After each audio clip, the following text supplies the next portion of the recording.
Hello everyone, this is Sakshi Vishnoi and welcome to Magnet brains.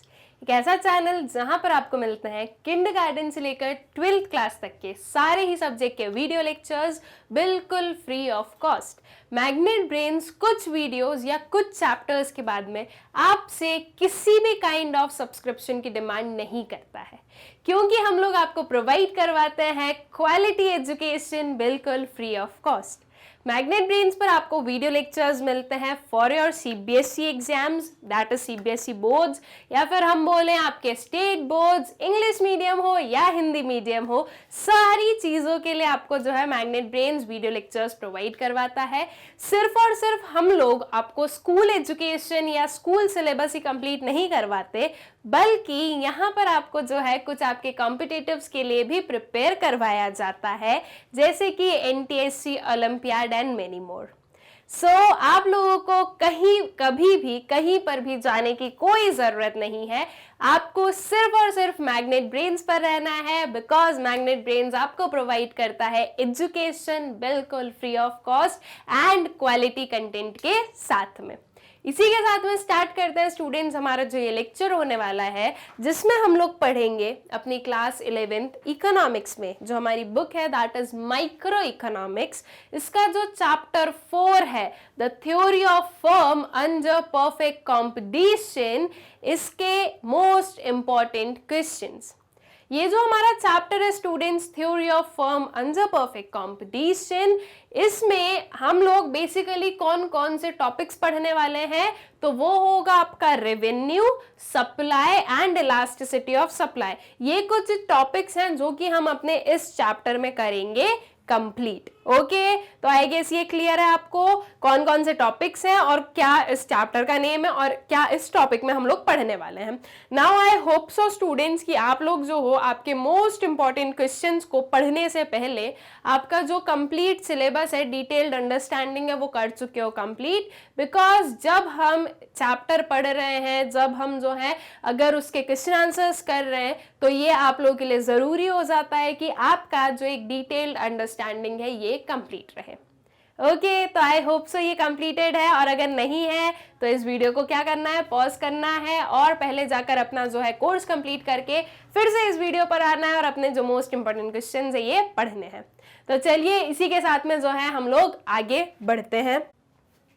सबसे पहले आते हैं हमारे पास में very short answer type questions. ये बेसिकली आप लोग जो पूरा लेक्चर देखोगे, इसमें आपके पास में वेरियस काइंड ऑफ क्वेश्चंस हैं, जो कि आपके कुछ ऐसे डिवाइडेड होंगे, very short answer type questions, short answer type questions and long answer type questions. ठीक है, तो जो very short answer type questions हैं वो बेसिकली आपके 1 मार्क्स के होते हैं, लेकिन as per your term 1 term 2 session, तो उसके हिसाब से कई बार ये भी होता है कि आपके पास में जो है short answer and short answer पूछे जाएंगे, तो वो 2 मार्क्स एंड 3 मार्क्स के शॉर्ट आंसर्स होंगे, तो भी कोई दिक्कत नहीं है। ये वेरी शॉर्ट आंसर को भी आप अगर शॉर्ट में लिखोगे तो भी कोई दिक्कत नहीं है। ठीक है, तो अब जो है very short answer type questions में बेसिकली हम लोग जो है आंसर्स बिल्कुल प्रिसाइज मैनर में लिखते हैं, कुछ इधर उधर की बातें नहीं करनी है, जो क्वेश्चन पूछा है वो हमें आंसर करना होता है। ठीक है, एकदम जो है एकदम टू दी पॉइंट आंसर्स हमें इसमें करने होंगे। ओके, तो चलिए 1 बाय 1 क्वेश्चन देखते जाते हैं और आगे हम लोग ये भी समझते जाएंगे क्वेश्चंस के साथ साथ में कि कैसे हमें जो है आंसर्स लिखने होते हैं हमारे।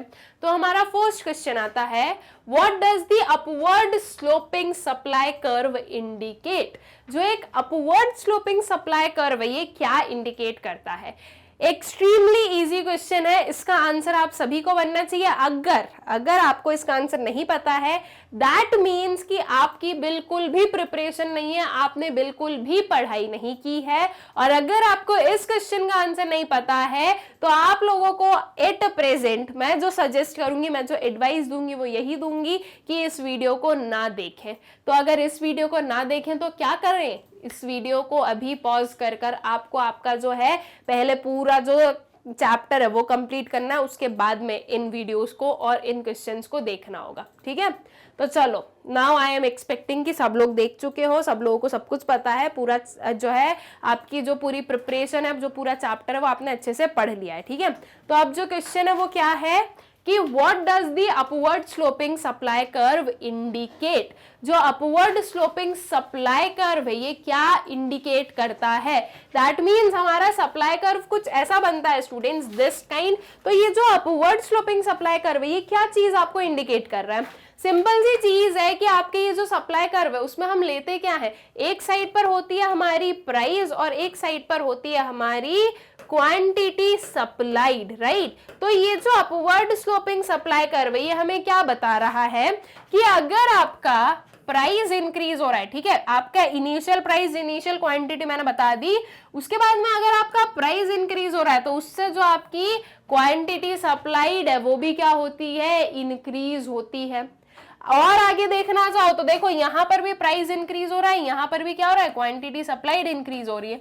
अपवर्ड मूवमेंट मतलब कि इंक्रीज है, और राइटवर्ड शिफ्ट हो रहा है अगर, तो वो भी क्या है, इंक्रीज है। वही मैं बोलूं कि मान लो मेरी इनिशियल क्वांटिटी और प्राइस जो है वो ये लास्ट वाला जो हमने ड्रॉ किया वो है। अब अगर मैं बोल रही हूं कि मेरा सेकेंड वाला जो है, मतलब कि नेक्स्ट में मैं बोल रही हूं कि मेरा जो प्राइस है ना वो हो गया डिक्रीज, तो ये मेरा प्राइस डिक्रीज हुआ तो उसके हिसाब से मेरी क्वांटिटी सप्लाइड भी क्या हो जाएगी, डिक्रीज हो जाएगी।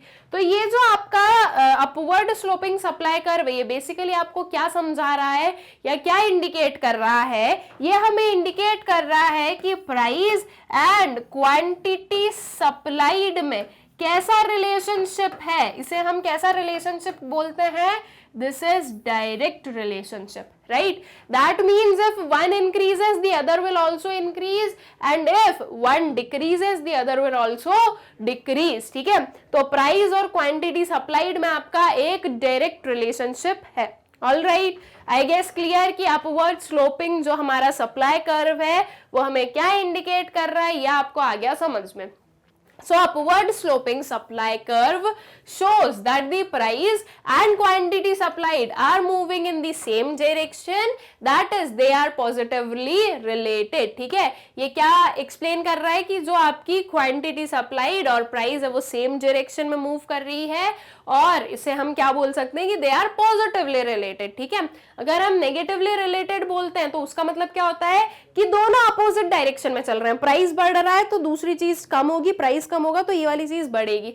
This is what we call negatively related, जो कि हम अपने डिमांड में देखते हैं, ठीक है, डिमांड एंड प्राइस में देखते हैं। लेकिन प्राइस एंड सप्लाई में क्या है कि ये पॉजिटिवली रिलेटेड होता है। और ये चीज हमें कहां से पता चली है, ये हमें कहां से याद रखना है, so that is law of supply, ठीक है।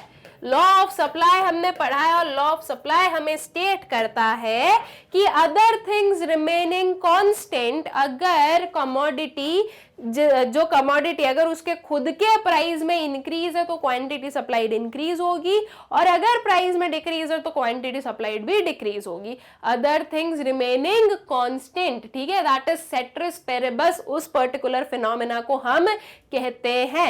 इस क्वेश्चन को एक्सप्लेन करने के साथ साथ में मैं आपको एक जो है एक होलिस्टिक वे में सब कुछ बता रही हूँ, सारे जो इंपॉर्टेंट टर्म्स है वो बताते जा रही हूँ, ताकि आप लोगों को इनिशियल स्टेजेस में ही वो सारे याद आ जाए और आगे जो क्वेश्चन देखेंगे हम उसमें आपको जो है फिर ज्यादा प्रॉब्लम ना हो, ठीक है। तो उस फिनोमेना को क्या बोलते हैं, सेट्रिस पेरिबस। आपसे ये क्वेश्चन भी पूछा जा सकता है स्टूडेंट्स कि सेट्रिस पेरिबस का मतलब होता क्या है, तो आपको बहुत ही अच्छे से पता होना चाहिए इसका मतलब क्या होता है, ठीक है। So what does this mean, इसका मतलब होता है कि आपके जो सारे अदर फैक्टर्स हैं, other factors then price of the own commodity, ठीक है, sorry own price of the commodity, ठीक है। तो जो प्राइस ऑफ द गुड या प्राइस ऑफ द कमोडिटी है उसको छोड़कर जो सारे आपके फैक्टर्स हैं वो कांस्टेंट रहने वाले हैं। This is what we call ceteris paribus, ठीक है। और लॉ ऑफ सप्लाई में हमने ये चीज समझी है कि प्राइस और सप्लाई जो है वो पॉजिटिवली रिलेटेड होते हैं। ऑल राइट, आई गेस अच्छे से क्लियर हो गई आपको ये जो पूरी इंफॉर्मेशन है, जो पूरी हमारी ये कहानी है कि आपका जो अपवर्ड स्लोपिंग सप्लाई कर्व है वो आपको क्या इंडिकेट करता है। इसी के साथ में आ जाते हैं नेक्स्ट वाले क्वेश्चन पर। नेक्स्ट क्वेश्चन है, how will you get the market supply schedule from the supply schedules of an individual firm. Individual firm के सप्लाई शेड्यूल से आपको मार्केट सप्लाई शेड्यूल कैसे मिलेगा। अब सिंपल सा एग्जांपल लो, मान लो कि हमारी जो हमारी जो इकोनॉमी है उसमें 3 फर्म्स हैं, firm A, then comes firm B and then comes firm C. ठीक है, ये 3 फर्म्स हैं। इन 3 फर्म्स के इंडिविजुअल उनके सप्लाई शेड्यूल्स हैं। मान लो ये कुछ हमारी प्राइस भी गिवन है, सप्लाई शेड्यूल लिख दो 1 2 3 4, यहाँ पर लिख दिया मैंने 5 6 7 8 9 10 11 12। ठीक है, ये वेरियस इनके सप्लाई शेड्यूल्स हैं। ऑलराइट, अब उसके बाद में मुझे बोला जा रहा है कि ये मेरे पास में 3 इंडिविजुअल सप्लाई जो है फर्म्स की वो गिवन है, सप्लाई शेड्यूल्स गिवन है, इससे मुझे निकालना है मार्केट सप्लाई। अब मैं ये बोल रही हूं कि हमारे मार्केट में 3 ही फर्म्स हैं। ठीक है, तो अगर मैं तीनों ही फर्म्स को एक साथ में ऐड कर दूं तो क्या मेरे पास में मार्केट सप्लाई आ जाएगी? बिल्कुल आ जाएगी। सो दैट मीन्स मुझे मार्केट सप्लाई के लिए क्या करना है? मुझे A प्लस बी प्लस सी करना है, तो हमारे पास में आ जाएगी हमारी मार्केट सप्लाई। ठीक है, that is 1 plus 5 plus 9 market supply हो गई। Then 2 plus 6 plus 10 market supply आ जाएगी। इसी वे में आपको जो है जो तीनों ही फर्म्स की इंडिविजुअल सप्लाई शेड्यूल है उन्हें ऐड कर दोगे तो आपको मार्केट सप्लाई मिल जाएगी। तो आपसे क्वेश्चन में यही पूछा गया है कि how will you get the market supply schedule from the supply schedules of the individual firm. तो आप क्या बोलोगे कि हम जो है तीनों नॉट तीनों, आप ये बोलोगे कि आप सारी जो इंडिविजुअल फर्म्स हैं उनके सप्लाई शेड्यूल का कर दोगे सम अप। ठीक है, सारे इंडिविजुअल फर्म्स की जो सप्लाई है उन्हें आप कंबाइन कर दोगे या उन्हें आप ऐड कर दोगे तो आपके पास में आ जाएगी मार्केट सप्लाई। ठीक, तो अब इसका आंसर आप प्रॉपरली कैसे लिखोगे? इस वे में, by horizontally aggregating the supply schedules of all individual firms we get the market supply schedule.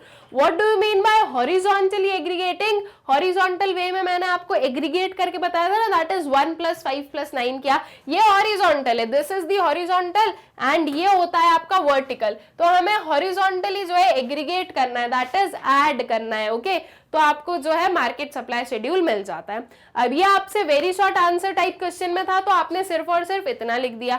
अगर ये शॉर्ट आंसर में होता तो आप क्या करते? तो आप जो हो प्रॉपर उसका शेड्यूल बनाते, 2-3 फर्म्स लेते और मार्केट शेड्यूल बनाते। ठीक है, अगर ये मान लो आपके लॉन्ग आंसर में आ जाता तो आप क्या करते? तो आप सिंपली ये लिखते। ठीक है, ये तो लिखते ही लिखते, इसके अलावा आप इंडिविजुअली मार्केट सप्लाई एक्सप्लेन करते। ठीक है, मार्केट सप्लाई हम बोले मार्केट सप्लाई शेड्यूल को करते आप एक्सप्लेन, इसकी डेफिनेशन लिखते, इसके बाद में जो शेड्यूल है वो भी बनाते। ठीक है, तो मतलब कि आपको जो है ना सेम क्वेश्चन अलग अलग आपके उसमें पूछा जा सकता है, वेरी शॉर्ट, शॉर्ट, लॉन्ग में।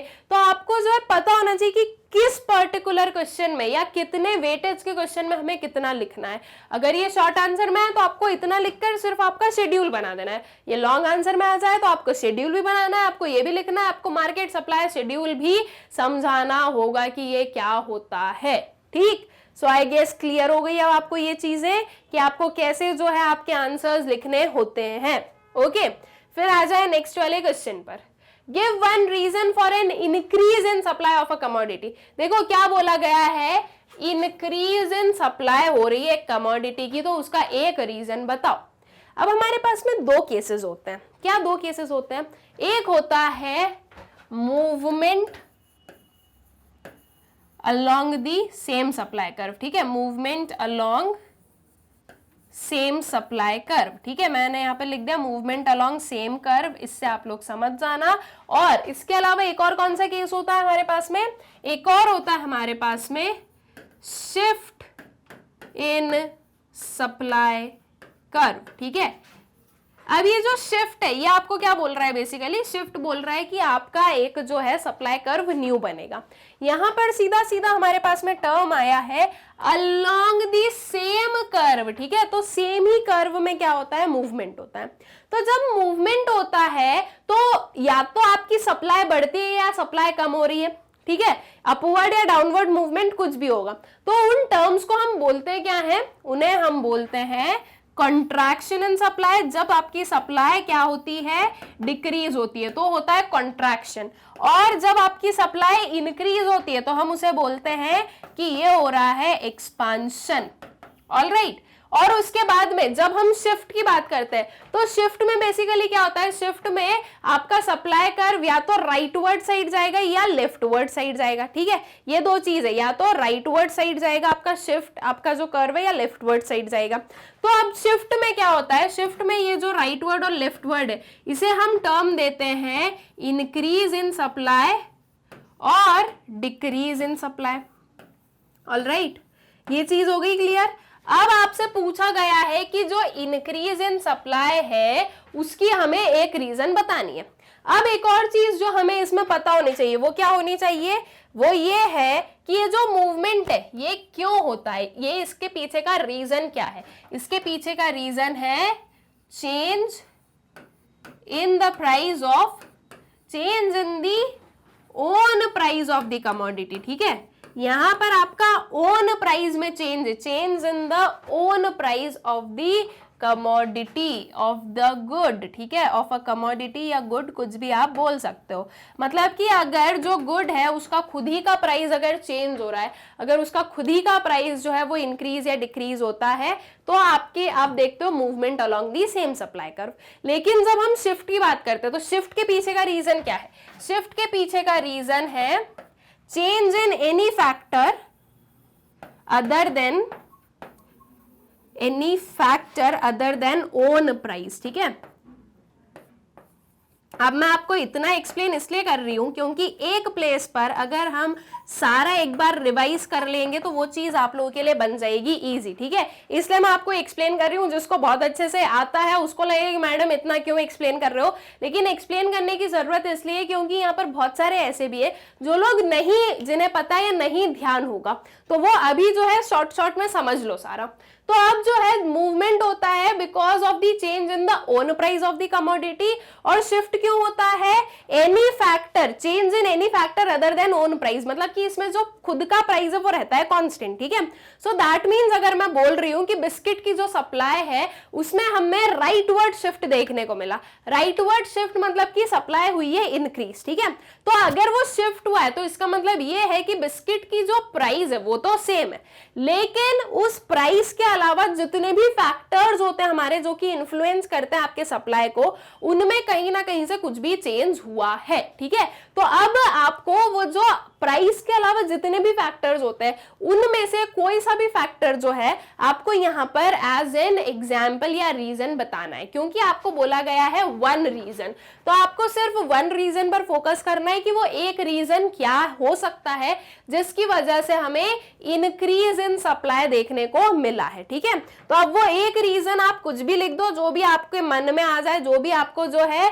ध्यान आ जाए वो आप रीजन यहाँ पर लिख दो। जैसे कि हमने लिखा decrease in the price of competing और अ सब्स्टिट्यूट प्रोडक्ट, जो एक सब्स्टिट्यूट प्रोडक्ट है उसकी प्राइस कम हुई। अब हमें पता है कि प्राइस एंड सप्लाई में कैसा रिलेशनशिप है, डायरेक्ट रिलेशनशिप होता है। तो एक सब्स्टिट्यूट प्रोडक्ट की जो प्राइस है वो कम हुई, तो ऑब्वियस सी बात है कि उसकी जो सप्लाई है वो भी क्या हो जाएगी, वो भी हो जाएगी कम।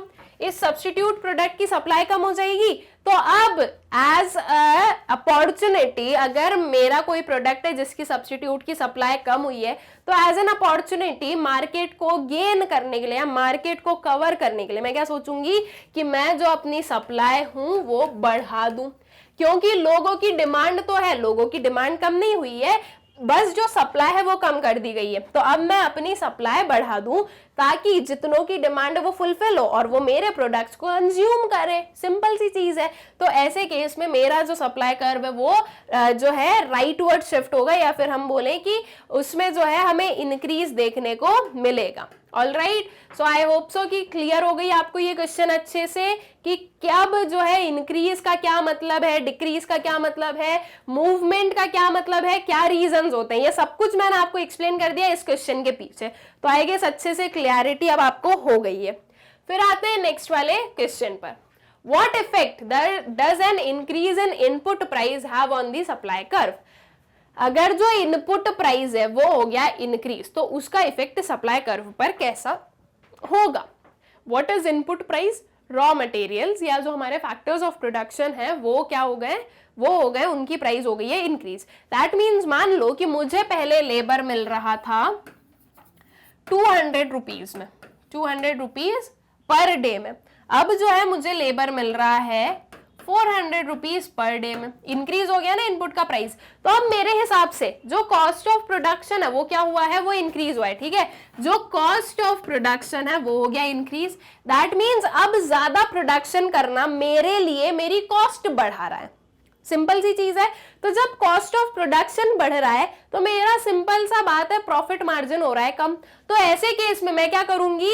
मैं अपनी जो प्रोडक्शन है ये कर दूंगी कम, ठीक है। प्रोडक्शन क्यों कम कर रही हूं? क्योंकि अभी मुझे प्रोडक्शन करना बहुत महंगा पड़ रहा है, बहुत ही ज्यादा जो है वो हाई रेट्स पर मुझे मिल रहा है, इसलिए मैं प्रोडक्शन को कम कर दूंगी। प्रोडक्शन को कम करा सो अल्टीमेटली जो आपकी सप्लाई है उस पर इसका क्या इफेक्ट होगा? जो सप्लाई है वो भी होगी रिड्यूस, ठीक है, सप्लाई होगी कम। तो अब इसका इफेक्ट आपकी सप्लाई कर्व पर क्या होगा? आपकी सप्लाई कम हो रही है स्टूडेंट्स, सो आपका प्राइस तो सेम है, जो कमोडिटी उसका प्राइस सेम है, या आपका इनिशियल सप्लाई कर्व था, लेकिन अब आपकी सप्लाई हो रही है कम। तो कम हो रही है तो राइट वर्ड में जाएगा या लेफ्ट वर्ड में? सिंपल सी चीज है, लेफ्ट वर्ड में जाएगा, इस साइड, ठीक है। ये लेफ्ट वर्ड साइड आया। तो अब इस कर्व को क्या हुआ है? कर्व जो है वो कैसे बिहेव किया है? कर्व पर क्या इफेक्ट हुआ? The supply curve will shift towards left, ठीक है। तो ये आएगा इसका आंसर हमारे पास में, यहां पर लिखा है हमने पूरा properly. Increase in input price increases the cost of production, accordingly supply curve shifts to the left, ठीक है। तो जो ये इंक्रीज इन इनपुट प्राइस है वो क्या बढ़ा रहा है? कॉस्ट ऑफ प्रोडक्शन बढ़ा रहा है, और इसकी वजह से जो सप्लाई कर्व है वो लेफ्ट साइड हो रहा है shift, implying less supply at the same price और supply at the higher price, ठीक है। क्या इंप्लाई कर रहा है? लेस सप्लाई वो इंप्लाई कर रहा है सेम प्राइस पर, कि वो जो सेम प्राइस है उस पर लेस सप्लाई हो रही है, या फिर हम बोले कि सप्लाई जो है एट अ हायर प्राइस। वो चीज पर इतना फोकस मत करो, इतना लिखो कि लेस सप्लाई हो रही है सेम प्राइस पर, ठीक है। इसलिए आपका जो कर्व है वो लेफ्ट साइड हो रहा है शिफ्ट, ठीक। क्लियर एकदम अच्छे से। नेक्स्ट वाले क्वेश्चन पर आते हैं। What is meant by zero elastic supply? Zero elastic supply का मतलब क्या होता है? ES elasticity of supply is equals to zero. Zero elastic supply. That means इसका मतलब क्या है? सीधी सी बात है कि आपकी जो सप्लाई है वो परफेक्टली इन इलास्टिक है। जीरो इलास्टिक ना, तो दैट मीन्स कि बिल्कुल भी इलास्टिक नहीं है, तो हम क्या बोलेंगे? परफेक्टली क्या है? इन इलास्टिक है। परफेक्टली इन इलास्टिक का मतलब क्या होता है स्टूडेंट्स? इलास्टिसिटी ऑफ सप्लाई हमें क्या बताती है? इलास्टिसिटी ऑफ सप्लाई हमें बताती है कि with the change in price आपकी जो क्वांटिटी सप्लाइड है वो कितनी चेंज होती है, राइट। लेकिन अगर मैं बोल रही हूं कि बिल्कुल इन इलास्टिक सप्लाई है, तो इसका मतलब कि आप प्राइस में कितना भी चेंज करो, हमारी सप्लाई जो है वो चेंज नहीं होने वाली है, राइट। मतलब कि same quantity will be supplied at any price, है ना। ये होती है आपकी zero elastic supply. That means supply change नहीं होगी। As the law of supply says कि जैसे प्राइस बढ़ता है तो सप्लाई बढ़ती है, प्राइस कम होता है तो सप्लाई कम होती है। लेकिन हम बोल रहे हैं कि हमारी इन इलास्टिक सप्लाई है, मतलब कि प्राइस के चेंज होने से सप्लाई पर कोई इफेक्ट नहीं होता है। आप भले ही प्राइस बढ़ा लो, हम सप्लाई नहीं बढ़ाने वाले। आप चाहे प्राइस कम कर दो, हम सप्लाई कम नहीं करेंगे। हमारी सप्लाई कांस्टेंट रहने वाली है, चाहे प्राइस कुछ भी हो। This is what we call zero elastic supply, ठीक है। तो इसमें आपका आंसर हमने लिखा, when quantity supplied does not respond to any change in the price it is called zero elastic supply, ठीक है। जब क्वांटिटी सप्लाइड जो है वो रिस्पॉन्ड नहीं करती है, किस चीज के लिए रिस्पॉन्ड नहीं करती है? प्राइस में किसी भी काइंड ऑफ चेंज के लिए अगर वो रिस्पॉन्ड नहीं करती है तो इसे हम कहते हैं zero elastic supply. All right, I guess अच्छे से क्लियर हो गया क्वेश्चन। नेक्स्ट वाले पर आ जाए इसी के साथ में। नेक्स्ट क्वेश्चन है आपका, price elasticity of supply is 0.8, is the supply elastic और इन इलास्टिक एंड व्हाई? क्या बोला जा रहा है कि ES जो है वो क्या है आपका 0.8 है। अब आपको सीधी सी बात ये समझनी है कि ये जो 0.8 है ये 1 से छोटा है बड़ा है? छोटा है। दैट मीन्स हमारी जो इलास्टिसिटी ऑफ सप्लाई वो कैसी है? ES is less than 1। तो जब ES इज लेस देन 1 आता है स्टूडेंट्स, तो इसे हम इलास्टिक सप्लाई बोलते हैं या इनइलास्टिक सप्लाई बोलते हैं? This is what, inelastic. Inelastic क्यों बोलते हैं? क्योंकि with the change in price आपकी सप्लाई बहुत ही कम प्रपोर्शन से होती है चेंज, ठीक है, इसलिए हम इसे इनइलास्टिक बोलते हैं, ठीक है। या फिर हम ऐसे बोलेंगे कि बहुत ही कम मतलब कि ये एकदम परफेक्टली इनइलास्टिक नहीं है, लेकिन ये लेस इलास्टिक सप्लाई में आती है, राइट। ये कौन से प्रपोर्शन में आती है? आपके लेस इलास्टिक सप्लाई में आती है। बट यहां पर आपसे पूछा गया है कि आपकी सप्लाई इलास्टिक है या इनइलास्टिक है। सिर्फ ये दो वर्ड्स पूछे गए कि इलास्टिक बताओ या इनइलास्टिक बताओ। तो लेस इलास्टिक जो है उसका मतलब क्या होता है? कम इलास्टिक है ना, दैट मीन्स इनइलास्टिक ज्यादा है, इसलिए हम इसे बोलेंगे कि ये है आपकी इनइलास्टिक सप्लाई। अगर यहां पर बोला जाता कि ये किस काइंड की सप्लाई है ये बताओ, तो हम बोल देते कि ये लेस इलास्टिक सप्लाई है। लेकिन आपके पास में सिर्फ दो ही टर्म्स है, that is elastic and inelastic, तो आपको दोनों में से ही जो है एक को करना होगा आंसर, ठीक है। तो ये होगा आपका answer, that is supply is inelastic because ES is less than 1। All right, I guess अच्छे से क्लियर है ये क्वेश्चन आप लोगों को, ठीक। अब आ जाए नेक्स्ट वाले क्वेश्चन पर। नेक्स्ट क्वेश्चन है, what is the behaviour of average revenue in the market in which a firm can sell more only by lowering the price। हमें बताना है कि एवरेज रेवेन्यू का बिहेवियर कैसा है ऐसे मार्केट में जहां पर फर्म जो है वो सेल कर सकती है more only by lowering the price. ये कौन सा काइंड ऑफ मार्केट की बात हो रही है स्टूडेंट्स? परफेक्ट, इम्परफेक्ट, किस काइंड ऑफ मार्केट की ये हो रही है बात?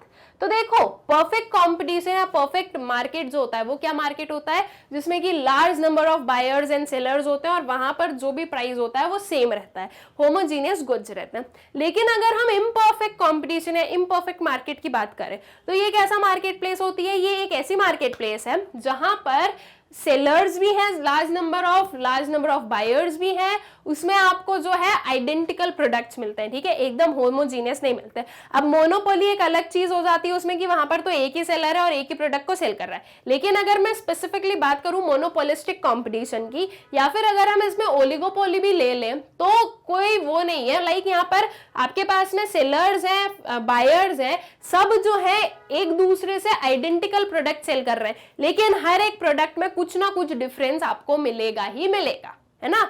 तो बस वही चीज है कि आपके इम्परफेक्ट कंपटीशन में हमें जो है ये पर्टिकुलर चीज देखने को मिलती है कि प्राइस अगर कम होगा तभी जो है आप आपकी सप्लाई बढ़ा पाओगे। मतलब कि जिसका प्राइस कम रहेगा, राइट, या प्राइस अगर कम रहेगा तो ही जो है लोग आपके गुड्स को ज्यादा डिमांड करेंगे, और ऑब्वियसली चीज है डिमांड करेंगे तभी तो आप सप्लाई करोगे। तो ये कौन से मार्केट में होता है स्टूडेंट्स? ये होता है आपके मोनोपोलिस्टिक या फिर मैं बोलूं इम्परफेक्ट, ठीक है। Imperfect competition would be the best term कि ये होता है आपके इम्परफेक्ट कंपटीशन में, ठीक है। अब आपसे क्वेश्चन क्या पूछा गया है? What is the behaviour of average revenue in the market in which a firm can sell more only by lowering the price. अब ये जो हमारे इम्परफेक्ट मार्केट है स्टूडेंट्स, इसमें एवरेज रेवेन्यू का बिहेवियर कैसा रहता है? तो ये चीज हम लोगों ने समझी है कि एवरेज रेवेन्यू जो है वो आपका ऐसा डाउनवर्ड स्लोपिंग आता है। वी नो कि एवरेज रेवेन्यू जो है वो किसके इक्वल होता है? प्राइस के इक्वल होता है, right. AR is equals to P हम बोलते हैं। तो ये आपको सीधा सीधा बोल रहा है लोअरिंग द प्राइस। जब आप प्राइस को लोअर करोगे, जब आप प्राइस को जो है कम करोगे, तभी आप जो है ज्यादा सेल कर सकते हो। सो दैट मीन्स आपका प्राइस का कर्व डाउनवर्ड स्लोपिंग बनेगा। Price is equals to AR होता है, तो इट सिंपली मीन्स कि AR का कर्व आपका कैसा आएगा? डाउनवर्ड स्लोपिंग कर्व आएगा। सो ये आ गई इसकी answer. Average revenue falls in the market in which a firm can sell more only by lowering the price, ठीक है। क्या बोल रहे हैं हम? एवरेज रेवेन्यू फॉल होता है, ठीक है, that is imperfect competition, hence AR curve will be downward sloping. और इसीलिए जो AR कर्व है वो कैसा रहेगा? डाउनवर्ड स्लोपिंग रहेगा। बिल्कुल अपने माइंड में बहुत अच्छे से बैठा लो कि एवरेज रेवेन्यू जो है वो प्राइस के इक्वल होता है, ठीक है। ये बहुत ही अच्छे से बैठा लो। और ये कैसे होता है ये चीज मैंने आपको बहुत अच्छे से समझाई है। वी नो TR जो है, अगर हमें टोटल रेवेन्यू निकालना है तो हम क्या कर सकते हैं? प्राइस इनटू क्वांटिटी कर दें तो हमारे पास में टोटल रेवेन्यू निकल जाता है। टोटल रेवेन्यू का एक और जो है वे होता है फाइंड आउट करने का, क्या होता है? Average revenue multiplied by quantity, तो इसको मैं इज इक्वल टू करके लिख दूं P इंटू क्वांटिटी, ये क्वांटिटी क्वांटिटी कैंसिल आउट हो गए, बचा क्या, AR is equals to P, ठीक है। तो दैट मीन्स आपका जो एवरेज रेवेन्यू वो प्राइस के इक्वल होता है। सीधा सीधा क्वेश्चन बोल रहा है कि आपको जो है आप ज्यादा सेल कर सकते हो only by lowering the price, so that means price का कर्व आपका डाउनवर्ड स्लोपिंग आएगा, हेंस आपका AR का कर्व क्या है, डाउनवर्ड स्लोपिंग है। All right, I guess clear हो गया ये क्वेश्चन अच्छे से, बहुत ही इजी सा क्वेश्चन था। इसके बाद में नेक्स्ट वाले पर चल रहे हैं हम लोग। फिर आता है question, what is the shape of AR and MR curve under perfect competition. Perfect competition के अंदर AR और MR कर्व कैसे होते हैं। सो बेसिकली परफेक्ट कंपटीशन जो एक हमारा मार्केट है वो प्राइस टेकर है, प्राइस मेकर है, वो प्राइस टेकर होता है। प्राइस टेकर क्यों होता है स्टूडेंट्स, बिकॉज हमें पता है कि यहाँ पर large number of buyers and sellers हैं जो कि होमोजीनियस प्रोडक्ट में क्या करते हैं, डील करते हैं। मतलब कि आपके पास में जो लार्ज नंबर ऑफ सेलर्स है वो सारे के सारे सेलर्स जो है वो सेम प्रोडक्ट को सेल कर रहे हैं, इतना सा भी जो है ना डिफरेंस नहीं होता है। तो अगर यहाँ पर कोई भी जो फर्म है वो इंडिविजुअली प्राइस को इन्फ्लुएंस नहीं कर सकती है, तो इसलिए इंडस्ट्री जो है वो क्या बनाती है, वो प्राइस बनाती है और वो हर एक फर्म को दे देती है कि आपके जो प्रोडक्ट्स है वो इस पर्टिकुलर प्राइस पर होंगे सेल। तो ये यहाँ पर अंडर परफेक्ट कॉम्पिटिशन फर्म्स क्या होती हैं, ये प्राइस टेकर होती है। उसके बाद में अगर हम परफेक्ट कंपटीशन की बात करें तो इसमें हमारा प्राइस का कर्व कैसा बनेगा स्टूडेंट्स, अगर मुझे बताना है कि प्राइस कैसा बनेगा, यहां पर हमने लिया है अपना प्राइस और यहां पर हमने ली है अपनी क्वांटिटी। अब मैं बोल रही हूं कि इस परफेक्ट कंपटीशन में एक जो गुड है वो सेल किया जाता है एट 20 रुपीज, ठीक है। तो मान लो यहां पर जो है मेरा 20 रुपीज आ रहा है। ऑलराइट, अब वी नो कि परफेक्ट कंपटीशन में जो प्राइसेस है वो चेंज होते ही नहीं है ना, क्योंकि यहाँ पर सारे ही जो फर्म्स है वो होमोजीनियस प्रोडक्ट सेल कर रहे हैं। सो दैट मीन्स मेरा प्राइस तो सेम ही रहने वाला है, तो मेरी जो प्राइस लाइन है वो कैसी बनेगी, ये कुछ बनेगी, ठीक है। ये क्या हो गई, ये हो गई मेरी प्राइस का कर्व, राइट। इसके बाद में अभी थोड़ी देर पहले लास्ट वाले में ही पढ़कर आए, प्राइस किसके इक्वल होता है, AR के इक्वल होता है, और ये चीज हम लोगों ने पहले भी पढ़ी है अच्छे से। तो ये जो प्राइस है this would be equal to AR, है ना। अब AR तो हमें समझ में आ गया कैसा कर्व बनेगा। अब बात आती है MR की कि MR जो है वो कैसा जो है हमारा कर्व बनने वाला है। तो देखो बहुत ही सिंपल है MR को भी फाइंड आउट करना। मैं सिर्फ एक बार आपको रिवाइज करवाने के लिए इतना पूरा बता रही हूँ, बाकी इतने की रिक्वायरमेंट आपको होने वाली नहीं है। वी नो कि यहाँ पर प्राइस ले ले, एक क्वांटिटी ले लेते हैं और एक ले लेते हैं अपना क्या, TR, ठीक है। मान लो प्राइस क्या है मेरा 5 5 5 5, ऑलराइट। क्वांटिटी हमने ली है क्या, क्वांटिटी ली है 1 2 3 एंड 4, ठीक है। अब इसके अकॉर्डिंग TR कितना कितना हो जाएगा, TR कैसे निकालोगे, प्राइस इंटू क्वांटिटी करके। सो 5 into 1 will give you 5, 5 into 2 क्या आ जाएगा, ये हो गया आपका 10, 5 इंटू 3 हो गया आपका 15 एंड 5 इंटू 4 कितना हो गया, ये हो गया आपका 20। ऑलराइट, अब इससे मैं MR निकाल, तो MR हम कैसे फाइंड आउट करते हैं, हमें करना होता है TRN माइनस TRN माइनस 1, ठीक है। जैसे कि ये जो फर्स्ट वाला है उस पर मैं नहीं फाइंड आउट कर सकती बिकॉज इसके ऊपर वाला मुझे नहीं पता है, ये मैंने डैश कर दिया।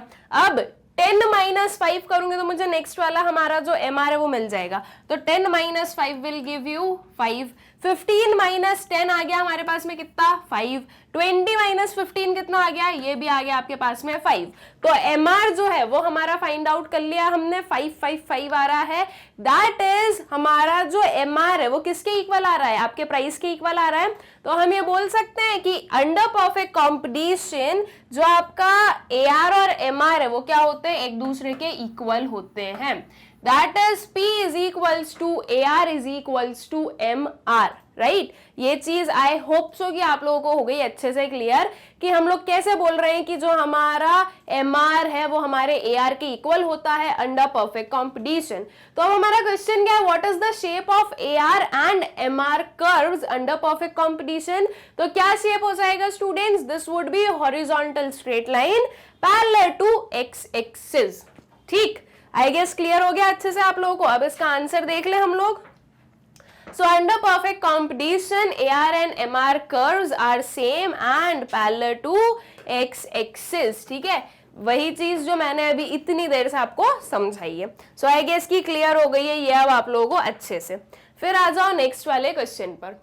अब आते हैं हमारे पास में कुछ शॉर्ट आंसर टाइप क्वेश्चंस, जिसमें कि बेसिकली हमें अपने वेरी शॉर्ट से ज्यादा डिटेल में लिखना होगा। एटलीस्ट 30 to 50 वर्ड्स के जो आंसर्स हैं ये हमें लिखने पड़ेंगे, ठीक है।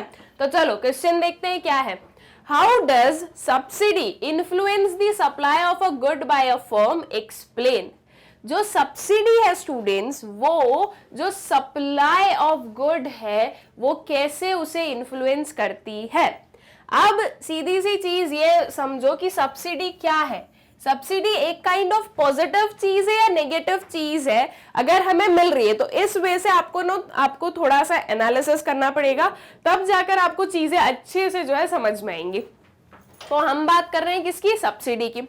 अब सब्सिडी एक पॉजिटिव है या नेगेटिव है, this would B positive, because subsidies में हमें कुछ नहीं पे करना है, गवर्नमेंट जो है वो हमें किसी भी काइंड ऑफ का असिस्टेंस प्रोवाइड कर रही है, राइट।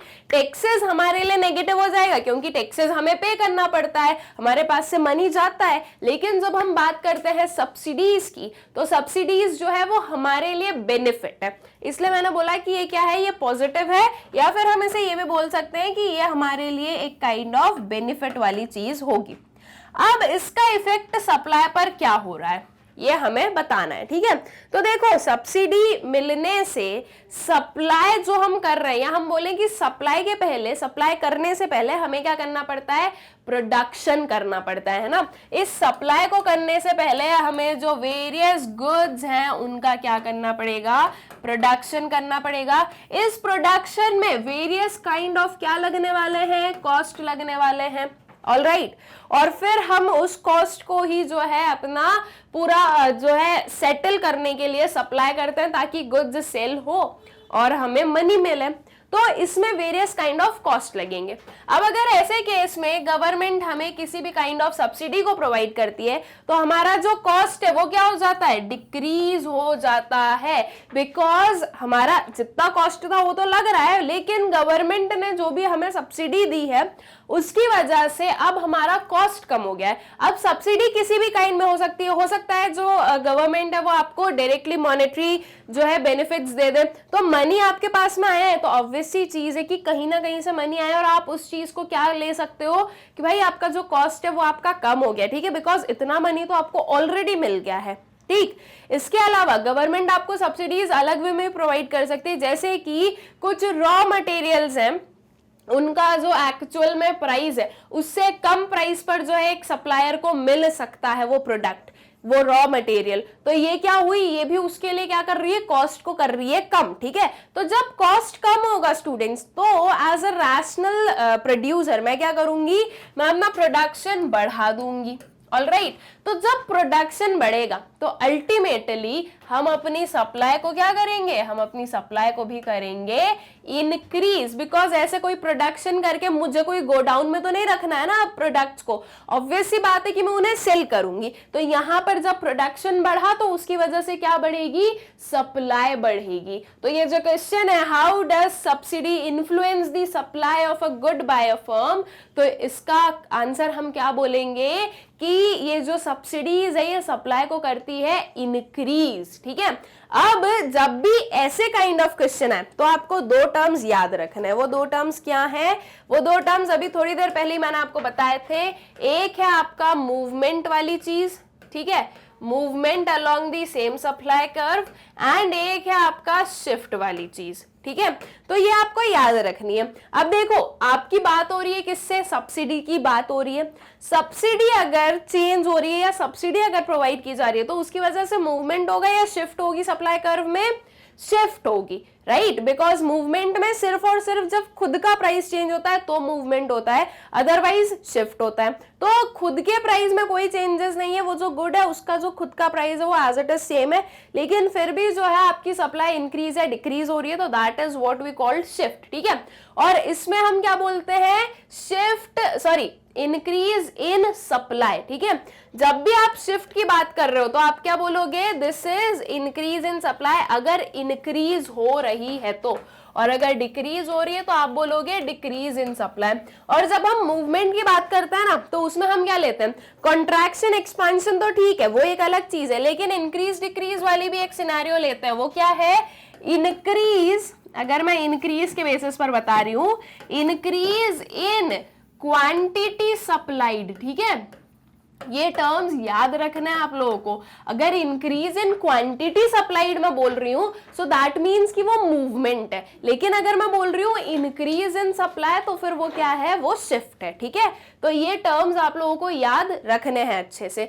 तो how does subsidy influence the supply of a good by a firm, so subsidy will shift the supply curve to right side, या फिर हम बोले कि दिस जो ये सब्सिडीज है this will increase the supply, ठीक है। क्वांटिटी सप्लाइड मत बोलना, this will increase the supply. All right, I guess clear है आप लोगों को, जो पूरा क्वेश्चन है वो समझ में आ गया है। अब इसका आंसर देख लो। Suppose the government gives subsidy on production of goods, this raises the total revenue as cost remains unchanged, provides an incentive to producer to supply more, ठीक है। तो यहाँ पर हमने क्या बोला, प्रॉपर एग्जाम्पल के साथ बोला कि मान लो कि जो गवर्नमेंट है वो सब्सिडी दे रही है किस पर, प्रोडक्शन ऑफ गुड पर, तो इस केस में जो है जो टोटल रेवेन्यू है एक फर्म का वो इंक्रीज हो जाता है, कॉस्ट जो है वो अनचेंज्ड है, लेकिन टोटल रेवेन्यू बढ़ गया क्योंकि जो मनी है वो तो आ गया ना, गवर्नमेंट ने हमें मनी दे दिया तो कहीं ना कहीं वो हमें मिल गया। Provides an incentive to producer to supply more, ठीक है। इतना लिखो, इसके अलावा आपको और भी लिखना है।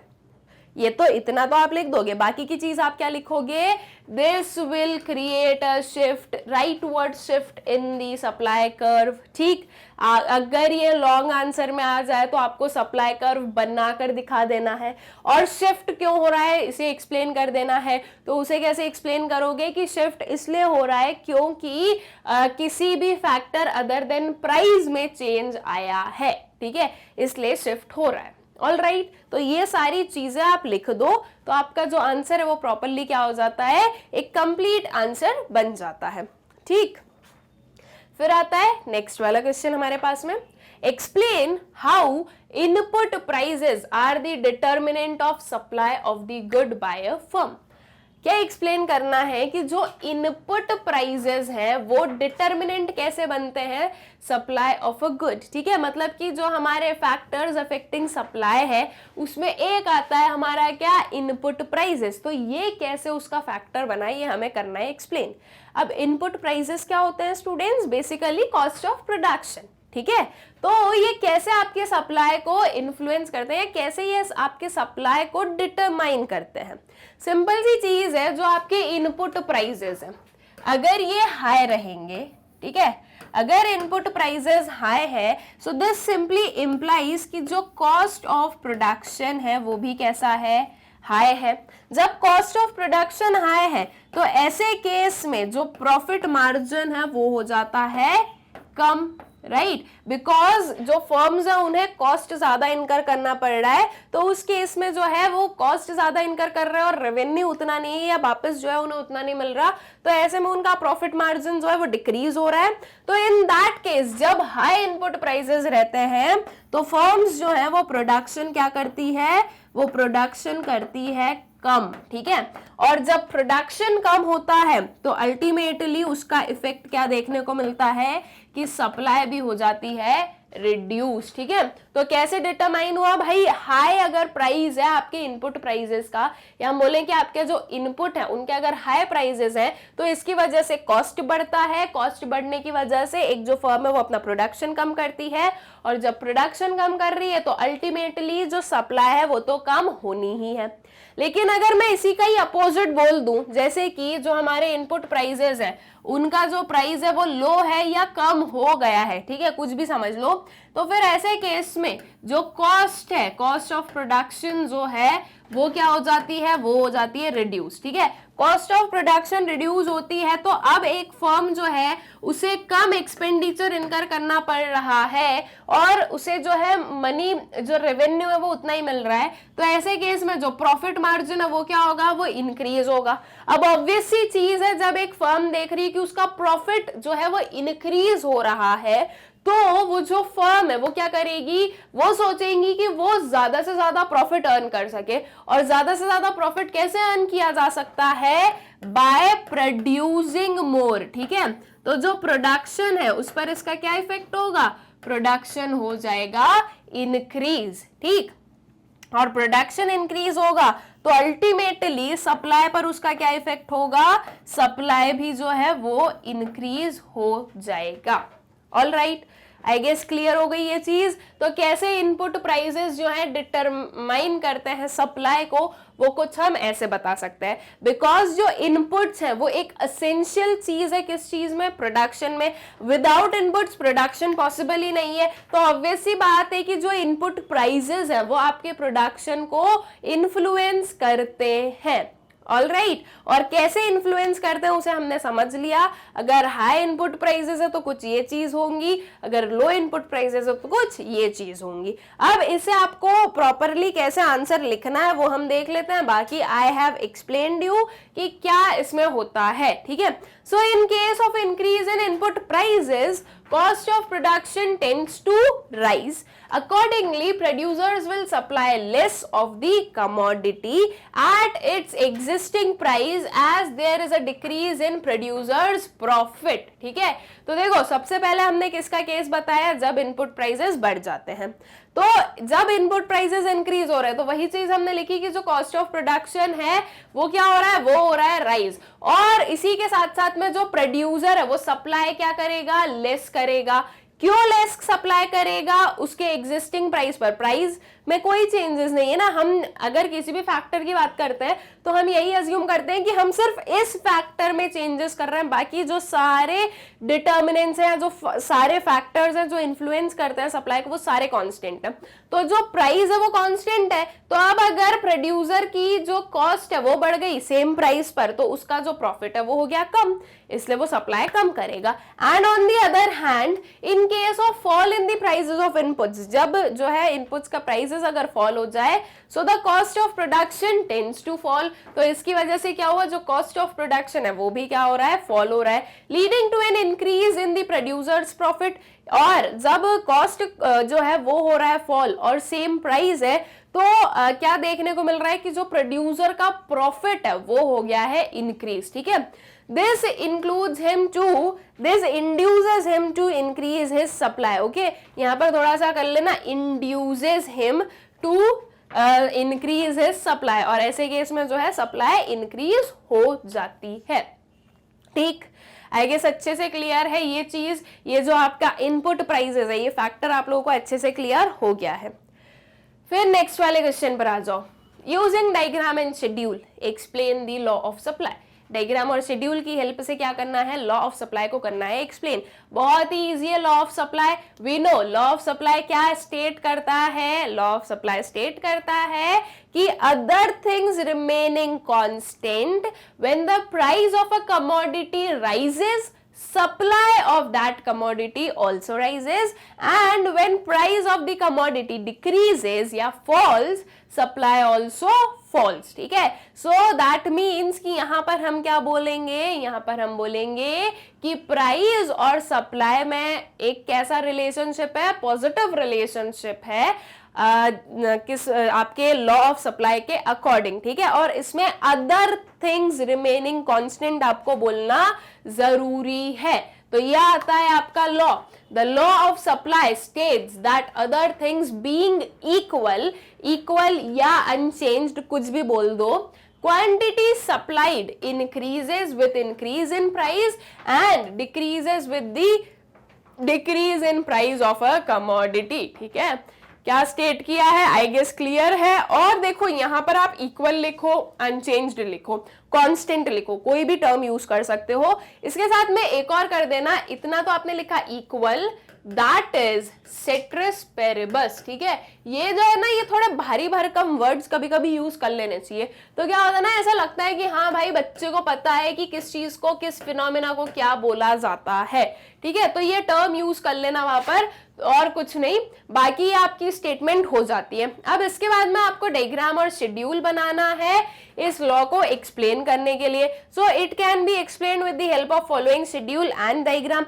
बेसिकली आपका जो शेड्यूल है वो क्या होना चाहिए कि अगर आप प्राइस को इंक्रीज कर रहे हो तो आपको सप्लाई को भी इंक्रीज होते हुए दिखानी है। ठीक है, क्वांटिटी सप्लाइड भी आप क्या बताओगे कि इंक्रीज हो रही है, और अगर प्राइस डिक्रीज हो रहा है तो आपका क्वांटिटी सप्लाइड भी आपको डिक्रीज होता हुआ दिखाना होगा। ठीक है, ये पर्टिकुलर आपके फिनोमेना आपको लेने हैं। तो प्राइस आ गया आपका 10, फिर 20, फिर 30। तो हमने देखा प्राइस हो रहा है इंक्रीज, तो जो क्वांटिटी सप्लाइड है वो क्या हो रही है 100, 200, 300, ये भी हो रही है इंक्रीज। ठीक है, अब कभी कभी एज अ स्टूडेंट माइंड ये बिल्कुल चलता है कि इसी में हम डिक्रीज भी दिखा दें, तो जैसे कि 10, फिर मैं कर दूं इसको 5, फिर मैं कर दूं इसको 20।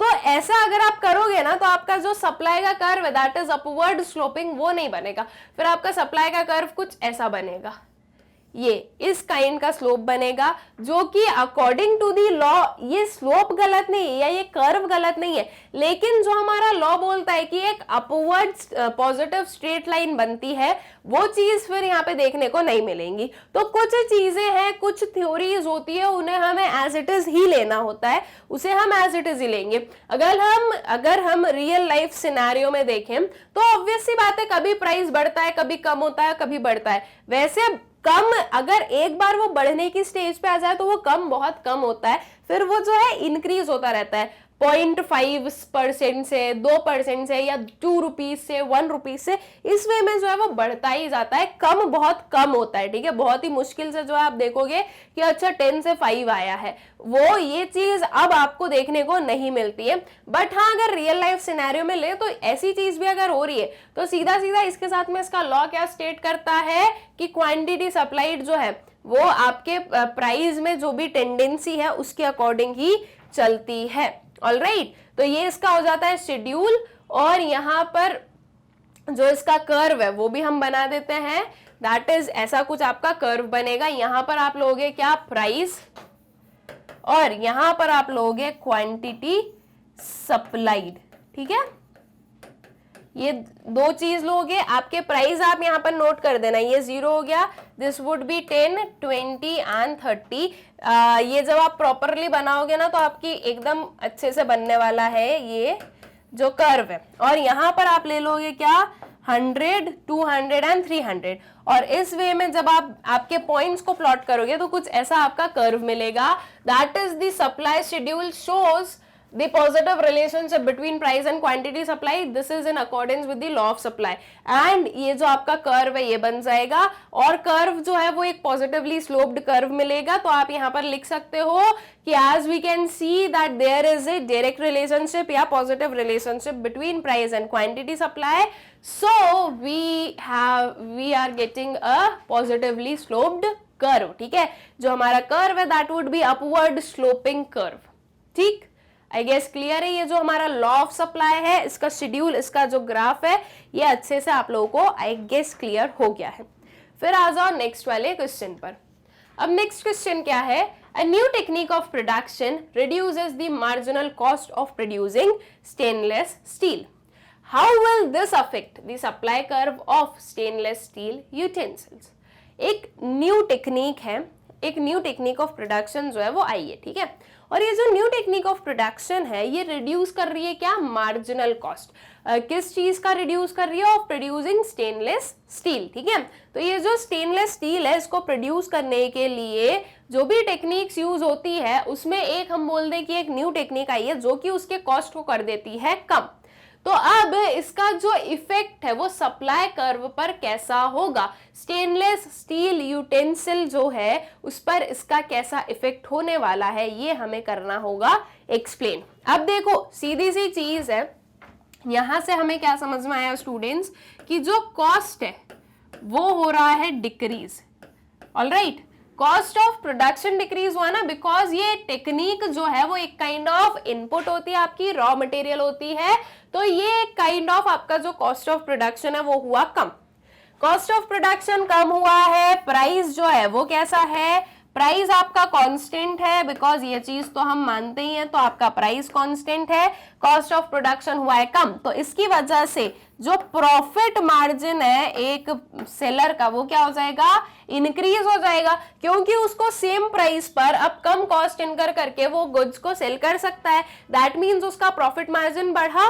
तो जब प्रॉफिट बढ़ा तो वो प्रोड्यूसर क्या सोचेगा कि वो ज्यादा प्रोडक्शन करे, हेंस ज्यादा सप्लाई करे, ताकि वो ज्यादा जो है प्रॉफिट अर्न कर सके। ठीक है, तो इससे हमें सीधा सीधा क्या समझ में आए कि सप्लाई जो है वो होगी इंक्रीज।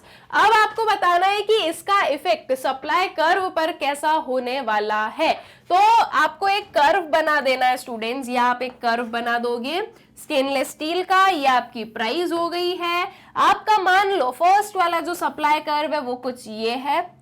ठीक, अब क्या पता है हमें कि जो कॉस्ट है वो कम हो गया है, प्रॉफिट मार्जिन इंक्रीज हो गया, सप्लाई को हमें बढ़ाना है।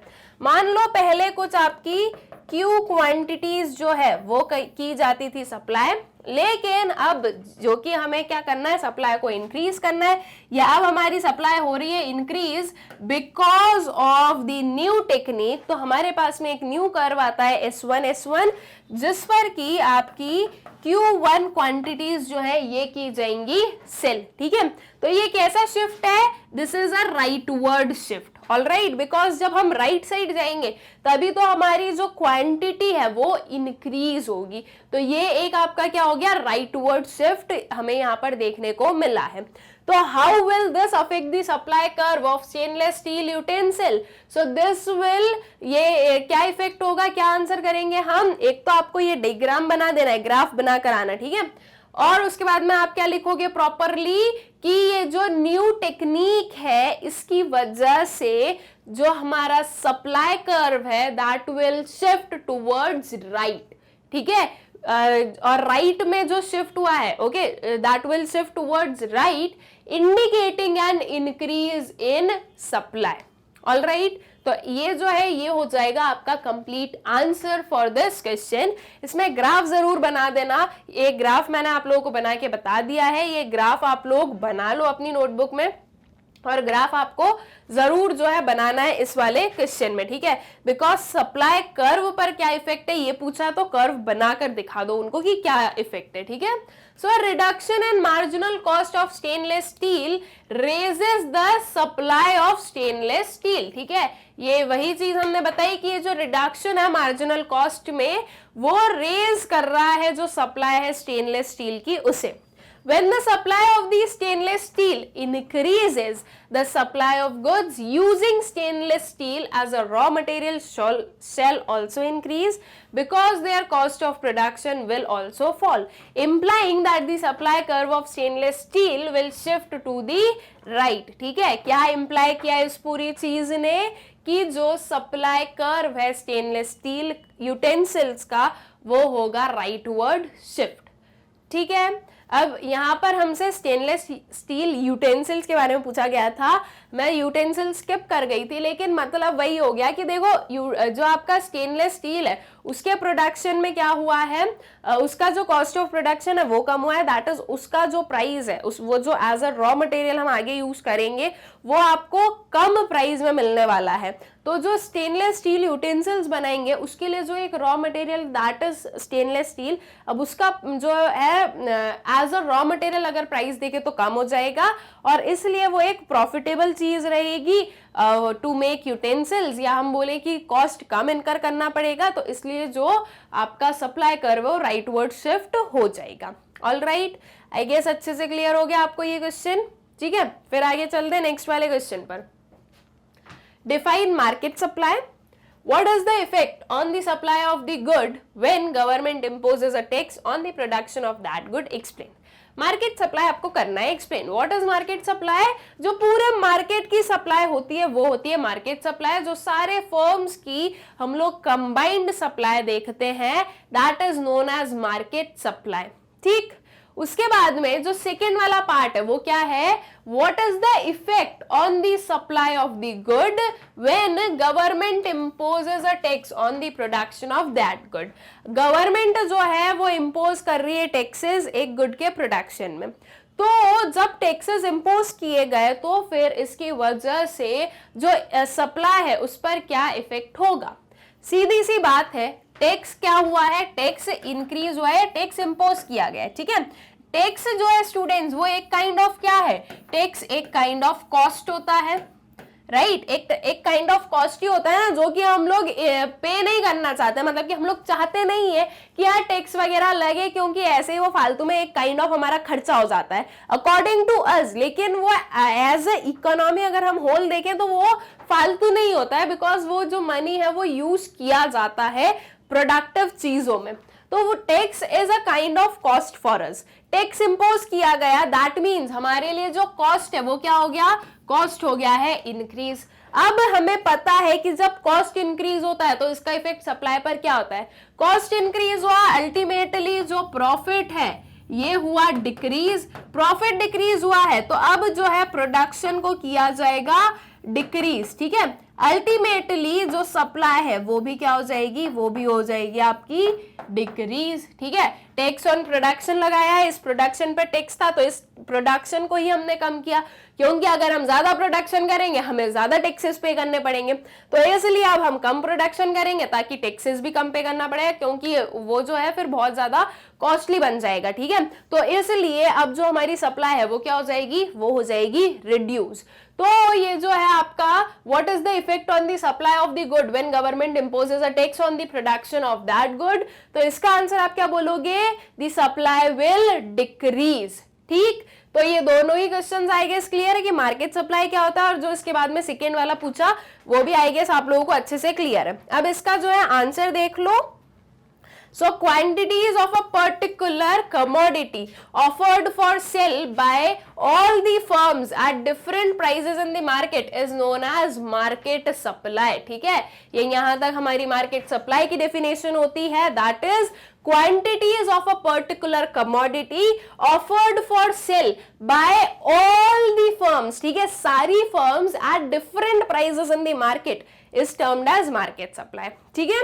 फिर आगे जो इसका सेकेंड वाला क्वेश्चन है, if government imposes heavy taxes on production of the particular commodity the cost of production increases, ठीक है। कॉस्ट ऑफ प्रोडक्शन क्या हो रहा है, इंक्रीज हो रहा है, price remaining constant, this results in reduction in the profits. In this situation, the producer will shift his resources towards producing those commodities on which government has imposed less taxes. As a result, supply of a particular commodity decreases, ठीक है। तो at the end क्या समझ में आया कि जो supply है उस commodity की वो होगी decrease. All right, I guess clear हो गया ये क्वेश्चन आप लोगों को।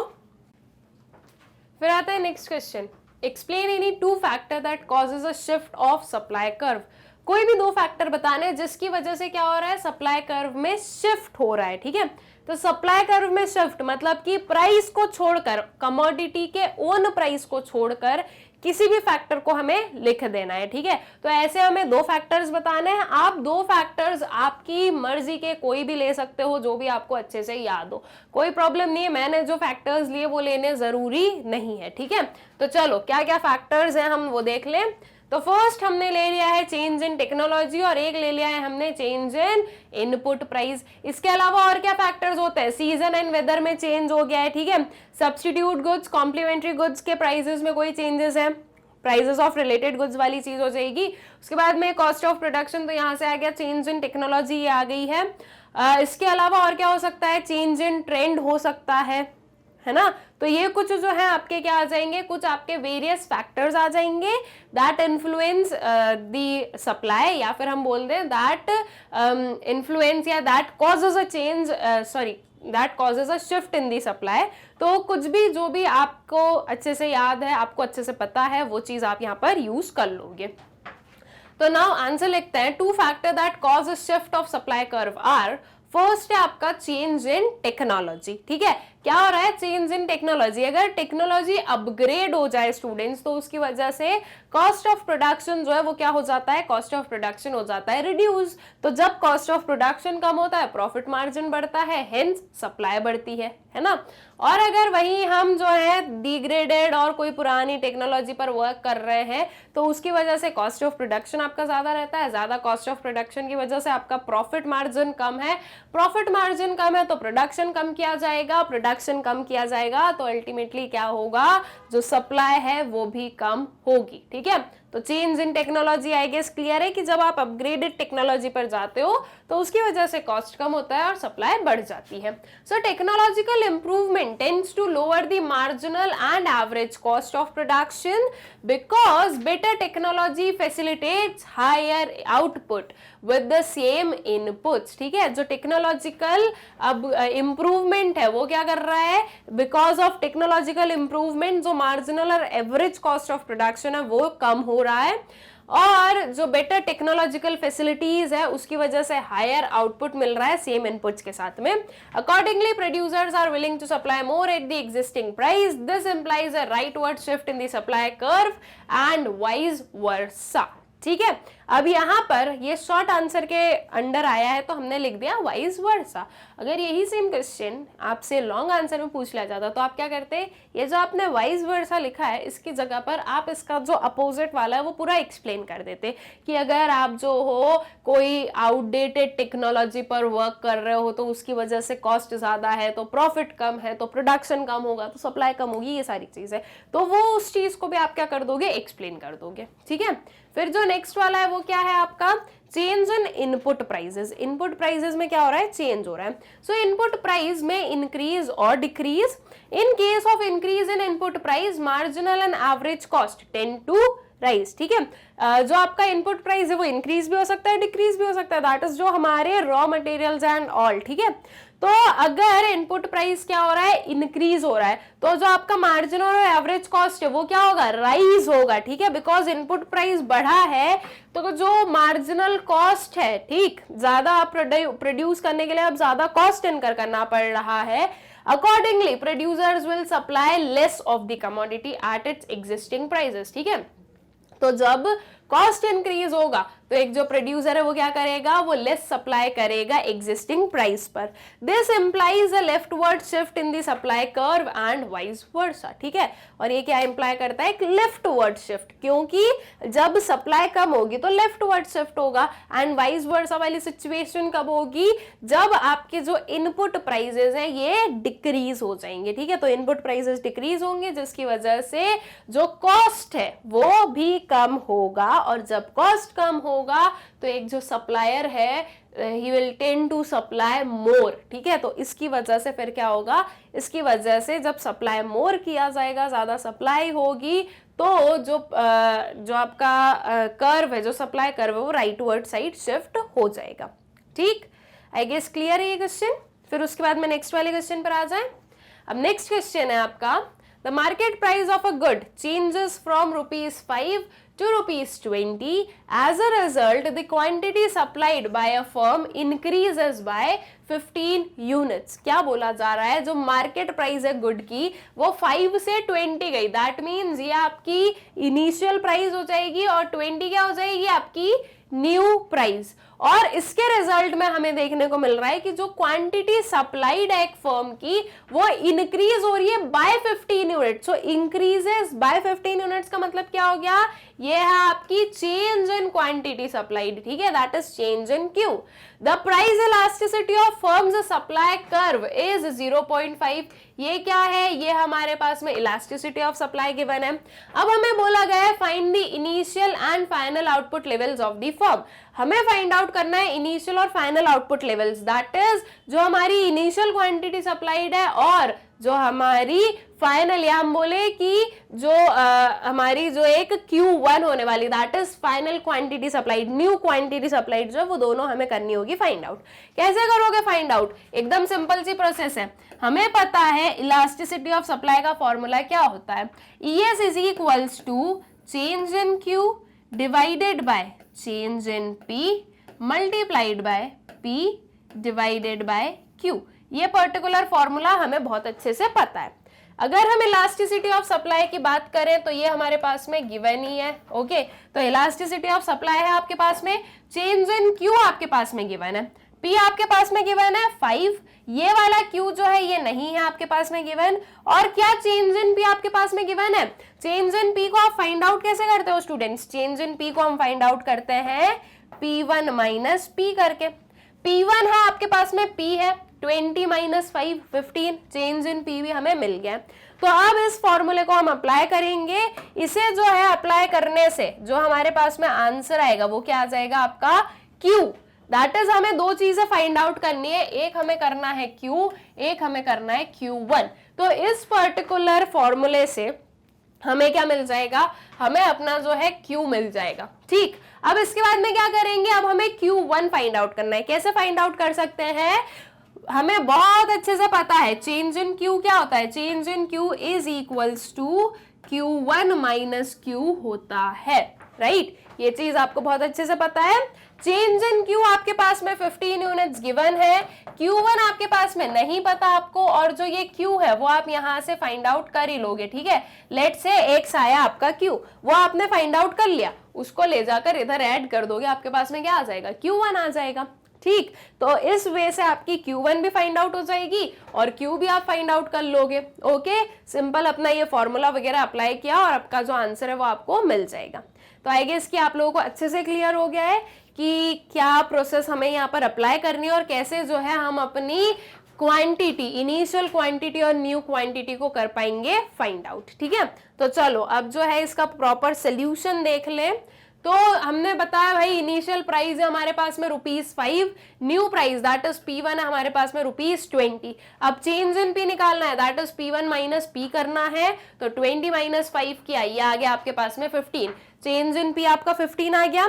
उसके बाद में change in quantity supplied that is change in Q, already 15 units आपके पास में गिवन है, और ES ये आपके पास में इलास्टिसिटी ऑफ सप्लाई गिवन है 0.5। जितनी चीजें गिवन है वो हमने यहाँ पर नोट डाउन कर दी। अब इसके बाद में आगे की प्रोसेस देखते हैं। So accordingly ES is equals to change in Q divided by change in P multiplied by P divided by Q। तो ES है आपका कितना? 0.5। चेंज इन Q कितना है आपका? 15, ये ऑलरेडी क्वेश्चन में गिवन है। चेंज इन P हम लोगों ने 15 फाइंड आउट अभी किया था, multiplied by 5 divided by Q। ठीक है, अब देखो 15 और 15 हो गए कैंसिल आउट, ये Q को आप ले जाओ अपने लेफ्ट हैंड साइड पर, तो ये क्या आ जाएगा? Q is equals to 5 divided by 0.5। All right, अब यहां से हम पॉइंट को हटा दें क्या? बिकॉज पॉइंट से थोड़ी सी जो है कंफ्यूजन हो जाएगी, तो चलो पॉइंट को हटा देते हैं, ये 5 होता है और उस पॉइंट के बदले में हम जो है अपने न्यूमरेटर में क्या करेंगे? Multiplied by 10। ठीक है, ये 5 और ये 5 भी कैंसिल आउट हो गया, बचा क्या हमारे पास में? 10 बचा है। तो ये जो आपकी Q है वो क्या आ गई? Q is equals to 10 units आ गई है। ठीक, सो Q आपको 10 यूनिट्स मिल गई। अब इसके बाद में आपको Q1 निकालना है, इजीली आप निकाल दोगे। इनिशियल क्वांटिटी सप्लाई 10 यूनिट्स आपने लिखी, final output level is equals to Q plus change in Q। जो चीज अभी मैंने आपको एक्सप्लेन की कि हमारे पास में क्या होता है, change in Q is equals to Q1 minus Q, that is change in Q आपके पास में 15 है, ये जो माइनस Q है ये इस साइड चला जाएगा, किस में कन्वर्ट हो जाएगा? प्लस में कन्वर्ट हो जाएगा, ये हो गया आपका plus 10 is equals to Q1। ठीक है, तो 15 plus 10 is equals to Q1 आ गया आपके पास में। 15 प्लस 10 कितना हो गया? This will give you 25 units. ठीक है, तो जो आपकी Q1 की वैल्यू है वो कितनी आ गई? Q1 की वैल्यू हमारे पास में आ गई है 25 यूनिट्स। तो इस वे में हमने अपना Q भी फाइंड आउट कर लिया 10 यूनिट्स, एंड जो आपका Q1 है दैट इज 25 यूनिट्स, ये भी आपने कर लिया फाइंड आउट। ठीक, आई गेस क्लियर हो गया आप लोगों को अच्छे से। ये क्वेश्चन एकदम इजी सा क्वेश्चन था। इसके साथ में नेक्स्ट वाले क्वेश्चन पर आ जाए अब हम लोग। यह आता है हमारे पास में नेक्स्ट क्वेश्चन, जो कि अब आ गए हमारे पास में लॉन्ग आंसर टाइप क्वेश्चन। एक हमारे पास में गिवन है केस स्टडी, इसे हमें क्या करना है? इसे हमें करना है सॉल्व। तो बेसिकली हमें ये पैसेज पढ़ना है, इस पैसेज को पढ़ने के बाद में इस पे इसके जो फॉलोइंग क्वेश्चंस होंगे वो हमें करने होंगे आंसर। फ्रॉम 16 to 21 क्वेश्चंस जो है वो इस पर बेस्ड है, इन क्वेश्चंस को हमें करना होगा आंसर। ठीक है, तो चलो अब जो है सबसे पहले हम अपनी केस स्टडी पढ़ लेते हैं। आई गेस कि अभी तक आप लोग अच्छे से सीख गए हो कि आपको केस स्टडीज कैसे सॉल्व करनी होती है। हम लोगों ने हर एक चैप्टर में क्या है, हर एक चैप्टर के मोस्ट इंपॉर्टेंट क्वेश्चंस में इन्हें पढ़ा है। और आपको ये भी पता है मेरी टेक्निक कि मैं एट प्रेजेंट पहले केस स्टडी पढ़ूंगी फिर क्वेश्चंस पढ़ जाऊंगी, लेकिन आप लोगों को क्या करना है, आप लोगों को पहले क्वेश्चंस पढ़ना है और फिर जो है आपकी केस स्टडी पढ़नी है, ठीक है। तो चलो अब जो है मैं पहले केस स्टडी पढ़ देती हूँ और फिर हम क्वेश्चंस पर चलेंगे। So agriculture provides livelihood to almost 3/4 of population of India. Agriculture जो है वो livelihood provide कर रहा है almost कितने लोगों को, 3/4 of population of India. Indian agriculture is highly dependent on spatial and temporal distribution of rainfall. Climate extremes such as drought and flood affect agriculture severely. ठीक है, जो क्लाइमेट एक्सट्रीम्स है लाइक ड्रॉट या flood वाली situation, ये agriculture को बहुत ही सीवियरली जो है अफेक्ट करती है। An account of impact of climate extreme with drought and flood on Indian food grain production has been presented in this chapter. There are temporal fluctuations in the food grain production and area under the food grain. In secular terms, both of them increased by the mid-80s. ठीक है, तो क्या बोला जा रहा है, an account on the impact of climate extreme, drought and flood, जो Indian food grain production है वो इस चैप्टर में दिया हुआ है, या हम बोलें कि इस वाले पैसेज में दिया है, ठीक है। There are temporal fluctuations in food grain production and the area of the food grain, और अगर सेक्युलर टर्म्स में बात करें तो दोनों ही जो है वो इंक्रीज हो गए मिड-80s में। दैट इज जो आपका फ्लक्चुएशंस इन फूड ग्रेन प्रोडक्शन और जो एरिया अंडर फूड ग्रेन है दोनों इंक्रीज हो गए। आफ्टर मिड-80s there is a decline in the area of food grain while maintaining an increase in production of food grains, suggesting the improvement in agricultural technology and policy. देखो मिड-80s के बाद में हमें क्या देखने को मिला कि जो एरिया ऑफ फूड ग्रेन है वो हुआ है डिक्लाइन, ठीक है, और वो मेंटेन कर रहा है, एरिया ऑफ फूड ग्रेन तो डिक्लाइन हुआ लेकिन जो प्रोडक्शन ऑफ फूड ग्रेन है वो इंक्रीज होता हुआ हमें दिख रहा है। मतलब कि एरिया जो है, एरिया कम हो रहा था बट जो प्रोडक्शन था, ओवरऑल जो प्रोडक्शन है वो तो फिर भी हमें इंक्रीज होता हुआ ही दिख रहा था। और ये जो इंक्रीजिंग प्रोडक्शन है वो क्या सजेस्ट कर रहा था, ये सजेस्ट कर रहा था improvement in agricultural technology and policy. जो एग्रीकल्चर टेक्नोलॉजी और पॉलिसीज है उनमें इंप्रूवमेंट की वजह से ये जो प्रोडक्शन है वो इंक्रीज होता हुआ हमें दिख रहा था। There is more temporal fluctuations in the production of food grain than the area under food grain. ठीक है, क्या बोला जा रहा है कि ज्यादा जो है टेम्पोरल फ्लक्चुएशंस थे किसमें, प्रोडक्शन ऑफ फूड ग्रेन में, एरिया अंडर फूड ग्रेन से ज्यादा हमें फ्लक्चुएशंस कहां पर देखने को मिले, प्रोडक्शन में जो है फ्लक्चुएशंस देखने को मिले। The analysis reveals that impact of drought on Indian agriculture is more than that of flood. और जो एनालिसिस है वो क्या रिवील करता है कि ड्रॉट का इम्पैक्ट ज्यादा है as compare to flood. Rabi food grain production depicts better adaptability to drought than kharif food grain production mostly due to better access to irrigation infrastructure. ठीक है, जो रबी फूड ग्रेन प्रोडक्शन है वो ज्यादा जो है उसमें हमें एडेप्टेबिलिटी ऑफ ड्रॉट देखने को मिलती है rather than kharif food production, क्योंकि जो खैरिफ फूड प्रोडक्शन है उसमें जो है बेटर इरिगेशन इंफ्रास्ट्रक्चर का बेटर एक्सेस हमें देखने को मिलता है। Among the various food crops analysis, all except jowar can effectively face flood events. Wheat and jowar perform relatively better during drought events. Rice is most sensitive crop to the extreme climate events. Since rice is staple food in the subcontinent, management of rice production against climate extremes needs special attention for food security and sustainability. So ये जो particular हमारा पूरा passage given है, ये अगर हम थोड़ा सा देखें तो हमें बिल्कुल लग रहा है कि हमारे सिलेबस का पार्ट है ही नहीं। ये कहीं से भी कुछ भी बोले जा रहे हैं, पता नहीं क्या क्या। हम पढ़ रहे हैं अपना chapter theory of form under perfect competition और इसमें पता नहीं क्या चल रहा है।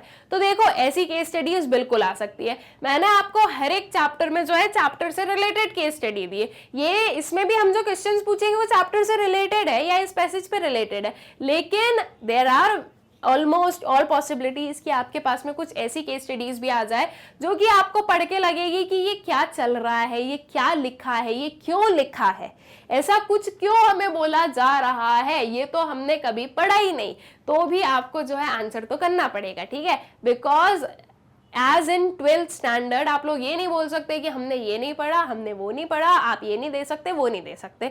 वो एक 12th स्टैंडर्ड जो एक बोर्ड का वो एक हमारा स्टैंडर्ड है, या हम बोले 11th स्टैंडर्ड, तो आप 11th 12th में जो ये चीजें नहीं बोल सकते हो, ठीक है, आपको जो है आंसर करने होते हैं। तो अब इस पर बेस्ड जो क्वेश्चंस है वो देखते हैं, और जब हम क्वेश्चंस देखेंगे तो आपको समझ में आएगा कि हाँ ठीक है, इस पैसेज से रिलेटेड क्वेश्चंस आ गए या आपके चैप्टर से रिलेटेड क्वेश्चंस आ गए, आप उन्हें इजीली जो है आंसर कर पाओगे, ठीक है।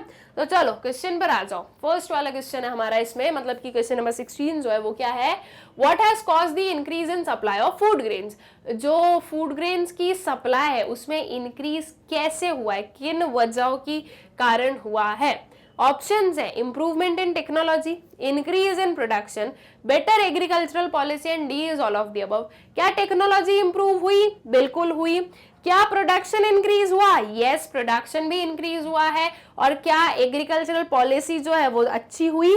तो एग्रीकल्चरल पॉलिसी भी जो है वो हमें बेटर देखने को मिली है।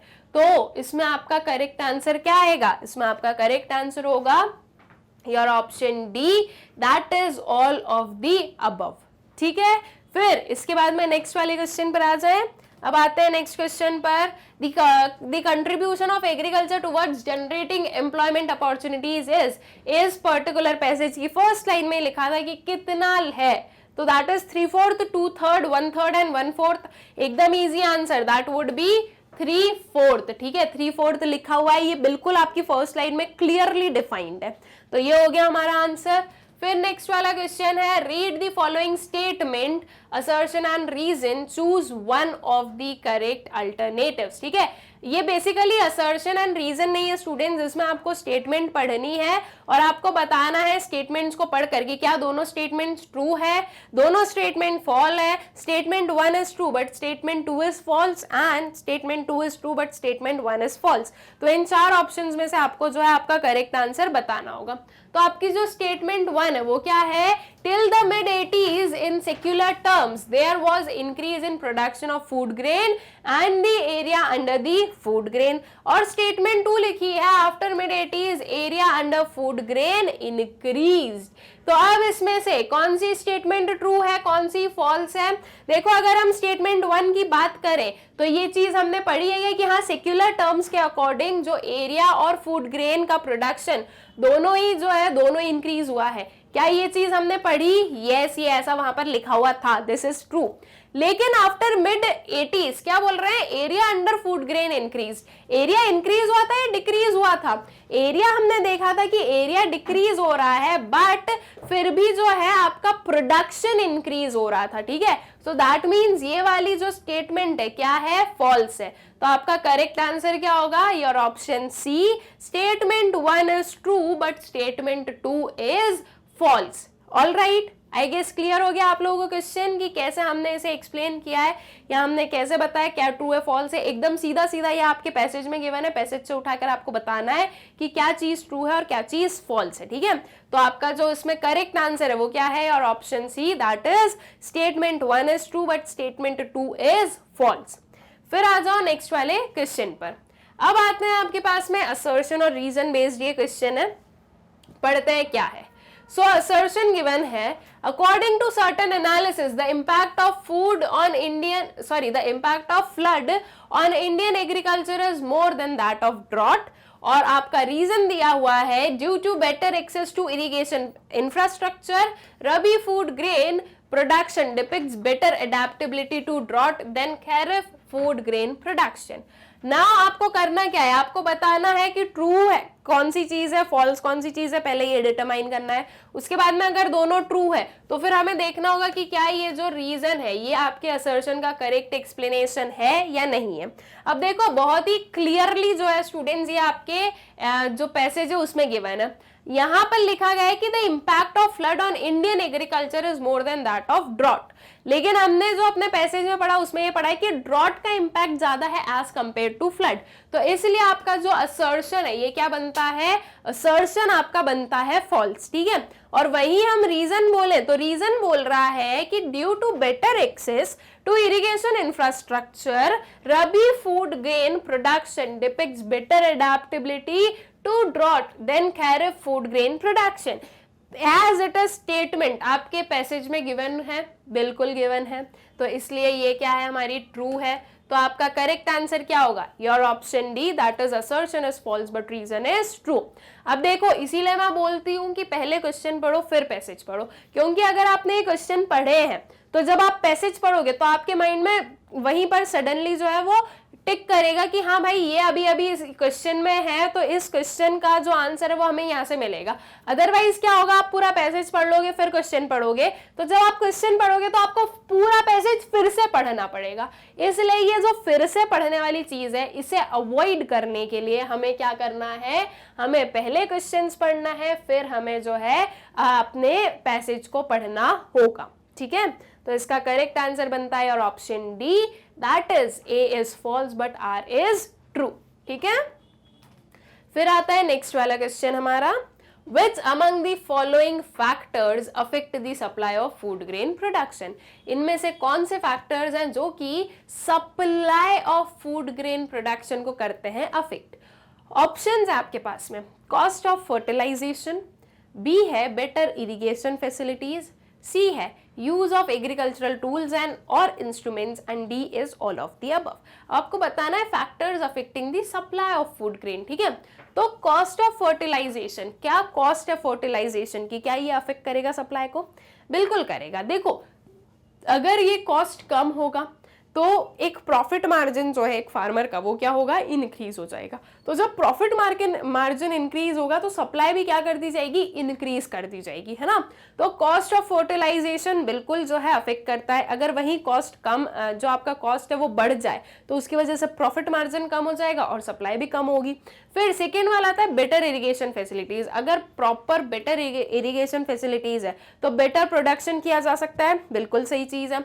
उसके बाद में यूज ऑफ एग्रीकल्चरल टूल्स और इंस्ट्रूमेंट्स, आप कैसे एग्रीकल्चरल टूल्स और इंस्ट्रूमेंट्स का यूज कर रहे हो इस पर भी डिपेंड करता है कि आपका प्रोडक्शन कैसे होने वाला है। आप अगर अपग्रेडेड यूज कर रहे हो तो आपका प्रोडक्शन अच्छा हो सकता है, आप अगर आउटडेटेड यूज कर रहे हो तो आपको बहुत सारी प्रॉब्लम्स भी हो सकती है और आपका जो प्रोडक्शन है वो उतना अच्छा हमें नहीं देखने को मिलेगा। सो दैट मीन्स कि ये जो सारे ही हमारे फैक्टर्स हैं ये क्या करते हैं, ये अफेक्ट करते हैं जो फूड ग्रेन प्रोडक्शन है उसे, है ना।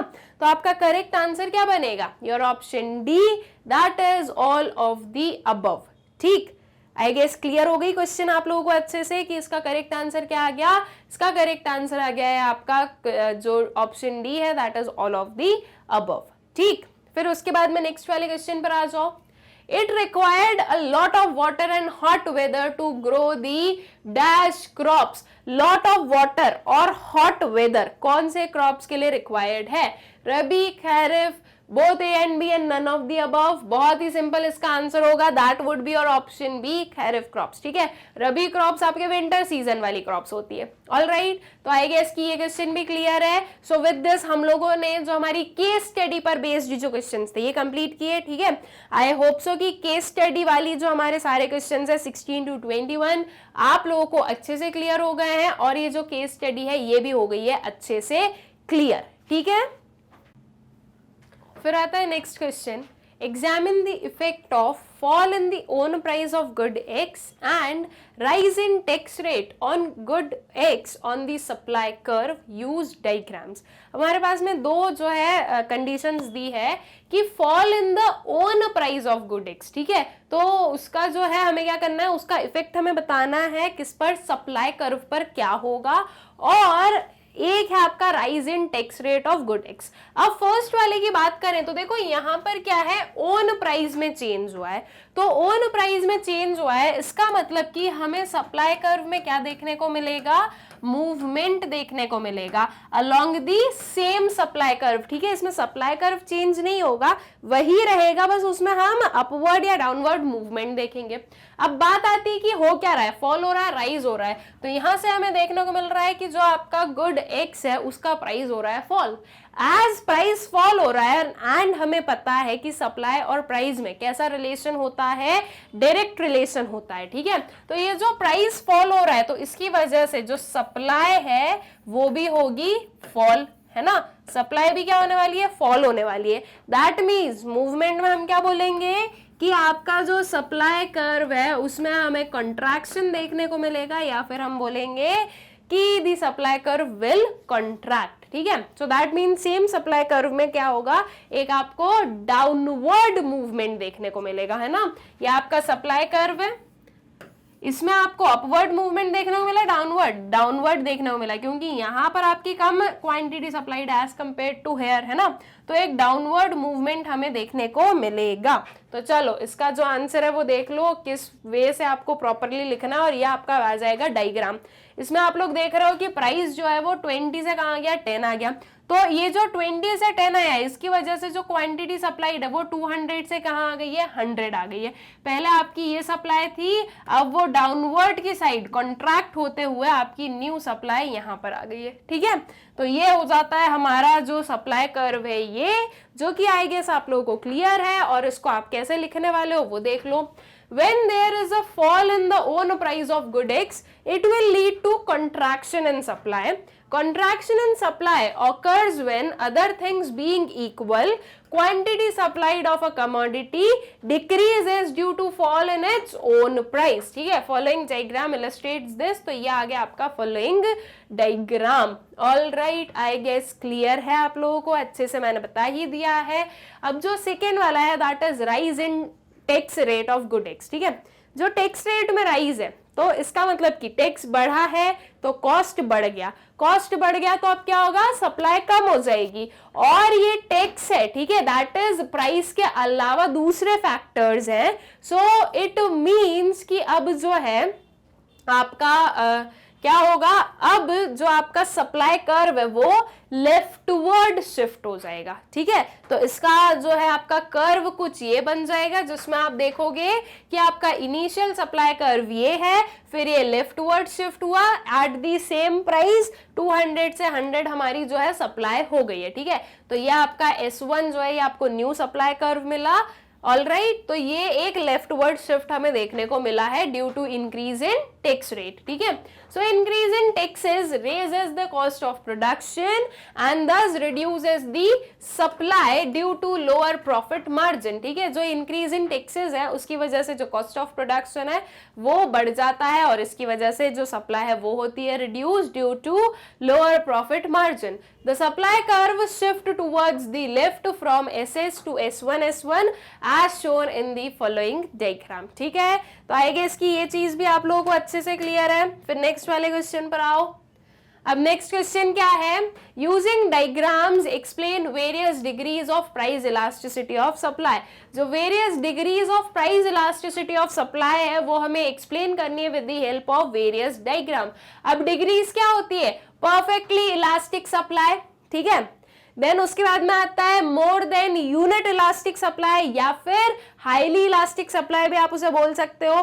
फिर आता है आपका unitary elastic supply, then comes less than unit elastic supply, या फिर हम बोले कि लेस इलास्टिक सप्लाई, ठीक है। और एक और क्या आता है, परफेक्टली इन इलास्टिक सप्लाई। तो ये 5 डिग्रीज है हमारे पास में, इन 5 डिग्रीज को हमें करना है एक्सप्लेन, ठीक है, with the help of diagram. तो सबसे पहले हम लोग ले लेते हैं क्या, perfectly elastic supply. Now what is the meaning of perfectly elastic supply, इसका मतलब ये है कि with a very slight change और with a no change in the price, जो सप्लाई है वो इनफाइनाइट यूनिट से क्या हो सकती है, चेंज हो सकती है, ठीक है। तो परफेक्टली इलास्टिक सप्लाई एकदम इलास्टिक है, ऐसा नहीं है कि हम चेंज नहीं होंगे, एकदम इलास्टिक है ये सप्लाई, ये आराम से चेंज हो सकती है, ठीक है। So this is what we call perfectly elastic supply, जिसमें कि आपकी जो ES है वो किसके इक्वल होती है, इन्फिनिटी के इक्वल होती है, ठीक है। तो आपका कर्व जो है परफेक्टली इलास्टिक सप्लाई का ये बनता है, जिसमें हम बताते हैं कि प्राइस में कोई चेंजेस नहीं है, प्राइस लाइन हम सेम रखते हैं, और इस पे आप जो वेरियस क्वांटिटी सप्लाइड बताते हो, इसमें आपकी ES किसके बराबर होती है, इन्फिनिटी के बराबर होती है। So in this case a slight change in price causes infinite change in quantity supplied, ठीक है। ऐसे केस में क्या हो रहा है, एक जो स्लाइट चेंज है प्राइस में वो इनफाइनाइट चेंज लेकर आता है किसमें, क्वांटिटी सप्लाइड में। The supply curve S S is parallel to X axis and E S is equals to infinite as shown in the figure, ठीक है। तो जो एस एस कर्व है वो क्या है, वो पैरेलल टू एक्स एक्सिस है, ये आपकी सप्लाई कर्व बन रही है, ये पैरेलल टू एक्स एक्सिस है, और आपकी जो इलास्टिसिटी ऑफ सप्लाई है वो किसके इक्वल है, इन्फिनिटी के इक्वल होती है। उसके बाद में नेक्स्ट वाली सप्लाई आती है परफेक्टली इनइलास्टिक सप्लाई। अब ये क्या है, परफेक्टली इनइलास्टिक, चाहे आप प्राइस में कितना भी चेंज कर लो, हमारी जो सप्लाई है ये चेंज नहीं होगी। This is what we called perfectly inelastic supply, कि सप्लाई जो है वो बिल्कुल भी चेंज नहीं होने वाली है, वो बिल्कुल स्टफ है, वो चेंज नहीं होगी, ठीक है। सो दिस इज व्हाट, कि इसमें आपकी जो ईएस है वो किसके इक्वल होगी, जीरो के इक्वल हो जाती है। वो जो जीरो है वो बता रहा है कि विथ इनफाइनाइट चेंज, ठीक है, infinite change in price there is zero change in supply, ठीक। तो इसको आप लिखोगे, in it is a situation when the quantity supplied remains unchanged whatever be the changes in the price. Hence the supply curve is parallel to y-axis, that is ES is equals to 0 as shown in the figure. आपका जो quantity supplied है वो तो same ही रहने वाली है ना, आप प्राइस कितना भी चेंज कर लो। तो जैसे कि मैंने बोला कि क्वांटिटी सप्लाइड हमारी 20 यूनिट्स रहेंगी, तो वो एज इट इज 20 ही रहेंगी। तो आपका जो ये लाइन है ये कुछ इस वे में बनेगी, that would be parallel to your y-axis, ठीक है। और यहां पर आप दिखाओगे कि आपके प्राइसेस वेरियस चेंज हो रहे हैं, बट जो सप्लाई है वो चेंज नहीं हो रही है। तो ईएस आपका किसके इक्वल आ जाता है, जीरो के इक्वल आ जाता है, ठीक। फिर उसके बाद में नेक्स्ट वाले पर आओ, that is unitary elastic supply. Now what does you mean by unitary elastic supply? तो इसका मतलब ये है कि जितना प्रपोर्शन से आपका प्राइस चेंज हो रहा है, सेम एग्जैक्टली सेम प्रपोर्शन से आपकी सप्लाई भी चेंज होगी, ठीक है। ये होता है हमारा यूनिटरी इलास्टिक सप्लाई, कि आपका जो चेंज है वो एकदम इक्वल होने वाला है। तो इसमें जो आपका ईएस होता है वो किसके इक्वल होता है, 1 के इक्वल होता है, ठीक है। और इसमें जो आपका कर्व बनता है वो बिल्कुल ऐसा कर्व बनता है, एकदम ओरिजिन से गया हुआ, एकदम जो है स्ट्रेट लाइन आपको देखने को मिल जाती है। So this is your curve. इसमें आप देखोगे P से P1 गए, Q से Q1 गए, जो प्रपोर्शन ऑफ चेंज है वो एग्जैक्टली सेम रहने वाला है, ठीक है। और इसमें आपका ईएस किसके इक्वल हो जाएगा, 1 के इक्वल हो जाएगा। So unitary elastic supply, in this case percentage change in quantity supplied is exactly equal to percentage change in price, ठीक है। ऐसे केस में क्या हो रहा है कि जो percentage change in quantity supplied है वो किसके इक्वल है, वो आपके परसेंटेज चेंज इन प्राइस के इक्वल है।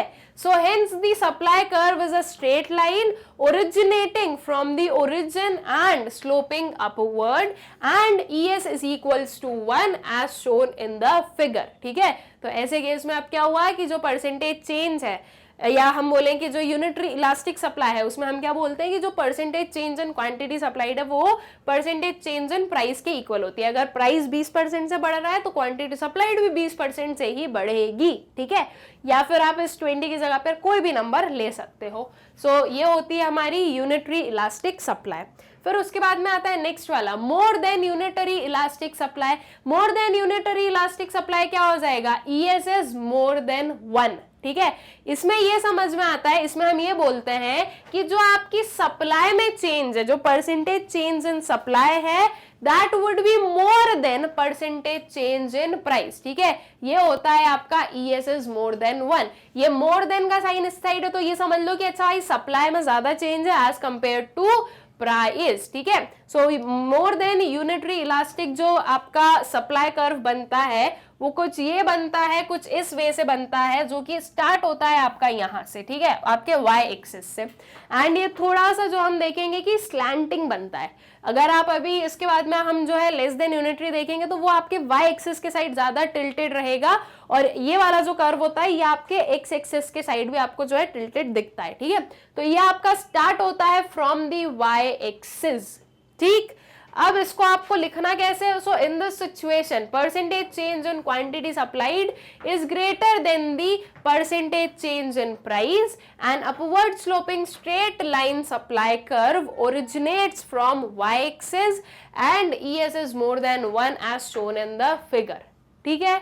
तो ये क्या है कि भाई ऐसी सिचुएशन में जो percentage change in quantity supplied है वो ज्यादा है, ग्रेटर देन है किससे, परसेंटेज चेंज इन प्राइस से। ठीक, फिर उसके बाद में नेक्स्ट वाला जो हमारा इसका एक और जो डिग्री है that is less than unitary elastic supply.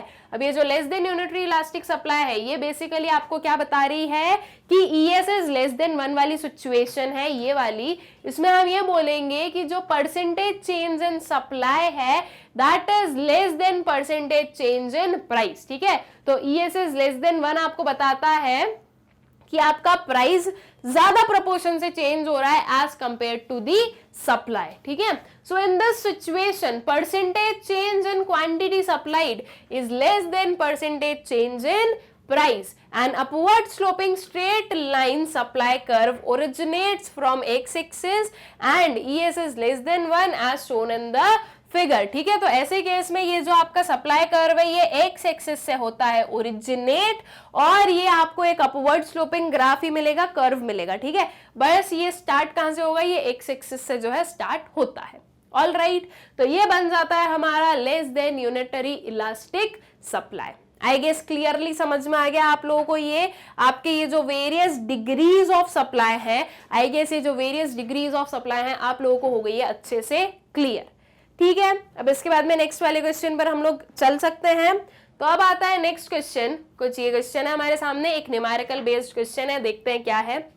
Total revenue at a price of ₹4 per unit of a commodity is ₹480। Total revenue increases by ₹240 when its price rises by 25%. Calculate its price elasticity of supply. ये कुछ चीजें given है, हमें find out करना है elasticity of supply. कैसे find out करने वाले हो, हमें हमारे पास में जो फॉर्मूला होता है वो क्या है, ES is equals to change in Q divided by change in P multiplied by P divided by Q। ठीक है, ये चीज है। तो अब आपको गिवन है क्या, टोटल रेवेन्यू किस प्राइस पर, ₹4 पर, दैट मीन्स ये P है, एक कमोडिटी का कितना हो गया TR, ये हो गया हमारा TR। ठीक है, दैट इज 480। उसके बाद में बोला जा रहा है कि जो आपका टोटल रेवेन्यू वो इंक्रीज हो रहा है बाय 240। ये जो बाय लिखा है इसकी वजह से ये क्या बन जाता है, ये 240 ये हो जाता है आपका चेंज इन TR। ठीक है, when its price rises by 25% that means आपको percentage change in price given है। अब आपको प्राइस इलास्टिसिटी ऑफ सप्लाई करनी है फाइंड आउट। अब आप कैसे करोगे इस चीज को हम लोग समझ लेते हैं। देखो स्टूडेंट्स, वी नो कि TR क्या होता है, total revenue is equals to price into quantity होती है, ये चीज हमें बहुत अच्छे से पता है। अब TR है आपके पास में कितना, 480 है और ये प्राइस है आपके पास में 4, वहां पर मल्टीप्लाइड में है, यहां पर मैं उसको डिवाइड कर दूं, 480 divided by 4 is equals to what, Q। ठीक है, तो 480 डिवाइडेड बाय 4 कर दोगे, ये आ गई आपकी कितनी, 120 यूनिट्स। 120 यूनिट्स आपकी क्या बन गई है, Q बन गई है। एक हमारी कैलकुलेशन हो गई। उसके बाद में अब हमें क्या चाहिए, उसके बाद में हमें चाहिए अब Q1 एंड P1, तभी आप जो हो चेंज इन P या चेंज इन Q निकाल पाओगे। ठीक है, या फिर आप ये भी यूज कर सकते हो परसेंटेज वाला जो हमारा फॉर्मूला होता है, that is percentage change in quantity supplied divided by percentage change in price वाला जो फॉर्मूला होता है, आप वो भी अप्लाई कर सकते हो। लेकिन उसके लिए भी आपको Q1 तो फाइंड आउट करना ही पड़ेगा और Q1 को फाइंड आउट करने के लिए आपको P1 भी फाइंड आउट करना ही पड़ेगा। तो इसलिए उस पर जाने से अच्छा हम जब सब कुछ फाइंड आउट करेंगे तो हम इसी फॉर्मूले को कर लेंगे यूज। अब मैं इस फॉर्मूले को कर रही हूँ रब, क्योंकि ये वैसे भी अभी हमारे लिए रिक्वायर्ड नहीं है, जो चीज रिक्वायरमेंट है हम उसे कर ले फाइंड आउट। अब आपके पास में चेंज इन TR कितना गिवन है, चेंज इन TR आपके पास में गिवन है 240 और आपको बोला जा रहा है कि इंक्रीज हो रहा है 240 से।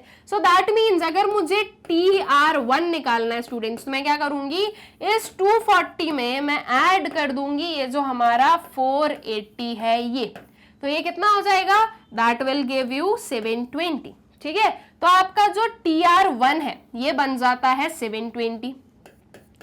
TR1 आ गया आपका 720 is equals to P1 into Q1 हमें करना होता है।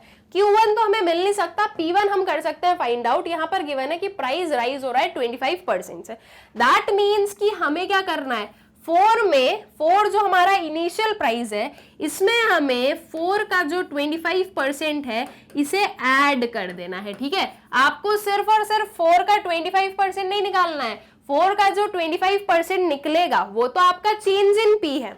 ये जो है ना, ये जो मैंने ब्रैकेट में लिखा है, ये आपका चेंज इन पी आने वाला है। ये 4 आपका इनिशियल प्राइस है, तो जब मैं प्राइस में न्यू जो हमारा चेंज इन प्राइस है उसको प्लस करूंगी तो मेरे पास में क्या आएगा, मेरे पास में आएगा P1, ठीक है। तो अब हमें इसे सॉल्व करना है।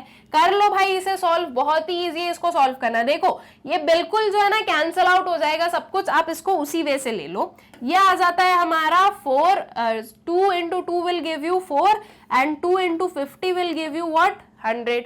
फिर 2 1s are 2 and 2 25 जो है वो हो जाएगा हमारा 50। 25 डिवाइडेड बाय 25 क्या आ जाएगा आंसर, 1।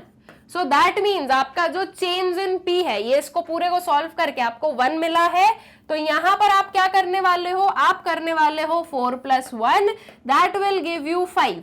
तो ये जो 5 है ये आपकी P1 बनी है, ठीक है। ये जो P1 है इसको हम डिवाइड करेंगे आपके TR1 से, तो आपको Q1 मिल जाएगी। तो यहाँ पर 720 डिवाइडेड बाय 5 किया, तो जब हम इसको डिवाइड कर देंगे तो आपके पास में जो है Q1 आ जाएगी। 720 divided by 5 this will give you 144, ठीक है। जब आप इसको डिवाइड करोगे तो आपके पास में 144 आएगा। 144 units is equals to Q1 आ गया, ठीक है।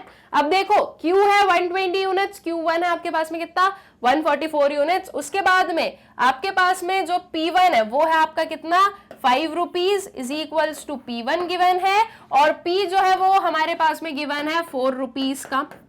अब ये जो चार चीजें हैं 124, 5 एंड 144, इनकी हेल्प से हम अपनी इलास्टिसिटी ऑफ सप्लाई कर सकते हैं फाइंड आउट, बहुत ही इजीली कर सकते हैं। आपको बेसिकली करना क्या है, आपको आपका फॉर्मूला लेना है, चेंज इन क्यू फाइंड आउट कर लो। उसके लिए चेंज इन क्यू के लिए क्या करोगे, Q1 माइनस क्यू कर दोगे, तो चेंज इन क्यू आ जाएगा आपका 144 माइनस 120, कितना आ जाएगा 24 यूनिट्स का, है ना। 24 यूनिट्स आपकी चेंज इन क्यू आ जाएगी। चेंज इन पी आपकी 1 आ जाएगी, 5 माइनस 4 1 हो गया। पी और क्यू इनिशियल वाले वो हैं, सारे फिगर्स मिल गए हैं। अब हम अपनी जो फॉर्मूला है उसमें ये सारे फिगर्स को पुट कर देंगे, तो आपकी जो इलास्टिसिटी ऑफ सप्लाई है वो हो जाएगी फाइंड आउट, ठीक है। तो आई गेस कि आप लोगों को अच्छे से क्लियर हो गया है कि इस पूरे क्वेश्चन को आपको सॉल्व कैसे करना है, ठीक है। ये जो टोटल रेवेन्यू वगैरह है ये सब कुछ आप लोगों को अच्छे से पता होना चाहिए। तो आई गेस कि आपको क्लैरिटी एकदम हो गई अच्छे से। अब बस एक सिस्टमैटिक मैनर में आप देख लो आपका जो आंसर है उसको। हमने पहले क्या लिख दिया, गिवन लिख दिया, P इज इक्वल्स टू 4, फिर P1 हमने निकाल दिया 4 + 25% ऑफ 4, जो कि मैंने आपको पूरा फाइंड आउट करके बताया था, कितना आया था 1 आया था। तो ये 4 + 1 5 आ गया। Initial total revenue P into Q किया तो ये 480 आता है। अब इससे जो है आपका जो न्यू टोटल रेवेन्यू वो कितना है, वो है आपका 720, ये चीज भी हमने निकाल दी थी। 480 + 240 इज इक्वल्स टू 720 करके। अब हम यहाँ पर बोल रहे हैं when P is equals to 4, तो मतलब कि जो इनिशियल वाला हमारा टोटल रेवेन्यू उसमें हम अगर कैलकुलेशन करें तो जब P इज इक्वल्स टू 4 है तो Q is equals to 480 divided by 4 आ जाएगा, राइट। सो 480 डिवाइडेड बाय 4 ये आ गई आपकी 120, दैट इज Q। ये Q1 आ गई आपकी 720 डिवाइडेड बाय 5, कितनी 144, ठीक है। तो Q1 और Q आपको मिल गया। Now P is equals to ₹4, P1 is equals to ₹5। अब चेंज इन P आपका क्या निकल जाएगा, 5 माइनस 4 इज इक्वल्स टू ₹1, और Q है आपका 120, Q1 है आपका 144, तो change in Q that is 144 minus 120, this will give you 24। ये सारी यहां तक की कैलकुलेशन मैंने आपको करके बता दी है। अब इसके बाद में यह आ जाता है हमारा formula, price elasticity of supply is equals to change in Q divided by change in P multiplied by P divided by Q। Change in Q अभी अभी फाइंड आउट किया, that would be 24। Change in P find out किया, वो है हमारा 1। P है हमारे पास में 4 और Q है हमारे पास में 120। अब आपको इसको कर देना है सॉल्व, बहुत ही इजीली आप इसको सॉल्व कर सकते हो। देखो 12 into 2 that is 12 2s are 24 होता है, एंड 12 इंटू 10 कितना आ जाएगा आपका 120। 2 1s are 2 and 2 5s are what 10। अब बचा गया आपके पास में 4 डिवाइडेड बाय 5, ये आ गया आपका 4 डिवाइडेड बाय 5, 4 और 5 को डिवाइड कर दो, पॉइंट लगाया, 40 बना, तो 5 के टेबल में 40 कब आता है, 8 टाइम्स, तो ये आ गया आपका 0.8। तो आपकी जो इलास्टिसिटी ऑफ सप्लाई है, ये क्या आ गई, आपकी इलास्टिसिटी ऑफ सप्लाई बन जाती है 0.8, that is price elasticity of supply 0.8, और ये हमारी क्या है, less than unit elastic supply हुई है। All right, I guess question आप लोगों को अच्छे से क्लियर हो गया है, कैसे हमने इसको सॉल्व किया है और कैसे जो है आपको ऐसे क्वेश्चंस को करना होता है solve. And I hope so कि ये जो हमारा पूरा चैप्टर है, the theory of form under perfect competition, इसके जो ये सारे हम लोगों ने मोस्ट इंपॉर्टेंट क्वेश्चन सॉल्व किए, ये सारे आप लोगों को अच्छे से क्लियर हो गए हैं, कोई भी डाउट नहीं है, ये जो पूरा चैप्टर है ये हो गया आप लोगों को अच्छे से क्लियर। विद दिस हम लोग अपने इस वाले टॉपिक को, या हम बोले कि इस वाले चैप्टर के मोस्ट इंपॉर्टेंट क्वेश्चंस को करते हैं एंड। और इसे एंड करने से पहले, इस वीडियो को खत्म करने से पहले एक जो छोटी सी इंफॉर्मेशन आप लोगों को बताना चाहूंगी, दैट इज अब मैग्नेट ब्रेन्स जो है वो आपको हिंदी मीडियम स्टूडेंट्स के लिए भी अवेलेबल है, और उसके लिए सेपरेटली एक चैनल है जो कि है आपका मैग्नेट ब्रेन्स हिंदी। आप लोगों को ये सर्च करना है और इस चैनल को करना है सब्सक्राइब, और इन वीडियोस को, या हम बोलें कि इस पर्टिकुलर चैनल को भी आपको ज्यादा से ज्यादा शेयर करना है, ताकि जो मैग्नेट ब्रेन्स हिंदी है वो भी ग्रो करे और ज्यादा स्टूडेंट्स तक इंफॉर्मेशन पहुंचे कि अब मैग्नेट ब्रेन्स हिंदी में भी अवेलेबल है। ओके, एंड स्टूडेंट्स ऑल्सो आप लोगों के लिए, आप लोगों की कन्वीनियंस के लिए, आप लोगों की सुविधा के लिए, मैग्नेट ब्रेन्स के जो वीडियोस हैं वो सिर्फ और सिर्फ आप उसके यूट्यूब चैनल से नहीं, बल्कि उसकी जो वेबसाइट और जो ऐप है उससे भी एक्सेस कर सकते हो। आप लोग विजिट कर सकते हो www.magnetbrains.com, तो जो वेबसाइट है वो हो जाएगी ओपन, वहां पर आपको सारी चीजें बिल्कुल सिस्टमैटिकली अरेंज्ड मिल जाएंगी, वहां से भी आप आपके वीडियोस देख सकते हो, आपका जो कोर्स है वो कंप्लीट कर सकते हो, और इवन जो हमारा मैग्नेट ब्रेन्स का ऐप है आप वहां से भी जो है वीडियोस को कर सकते हो एक्सेस। एंड हमारा जो YouTube चैनल है उसे भी आपको करना है सब्सक्राइब, इन वीडियोस को ज्यादा से ज्यादा share, and also do like the videos. I hope so ये सारी चीजें आप लोगों को अच्छे से क्लियर होंगी। Thank you.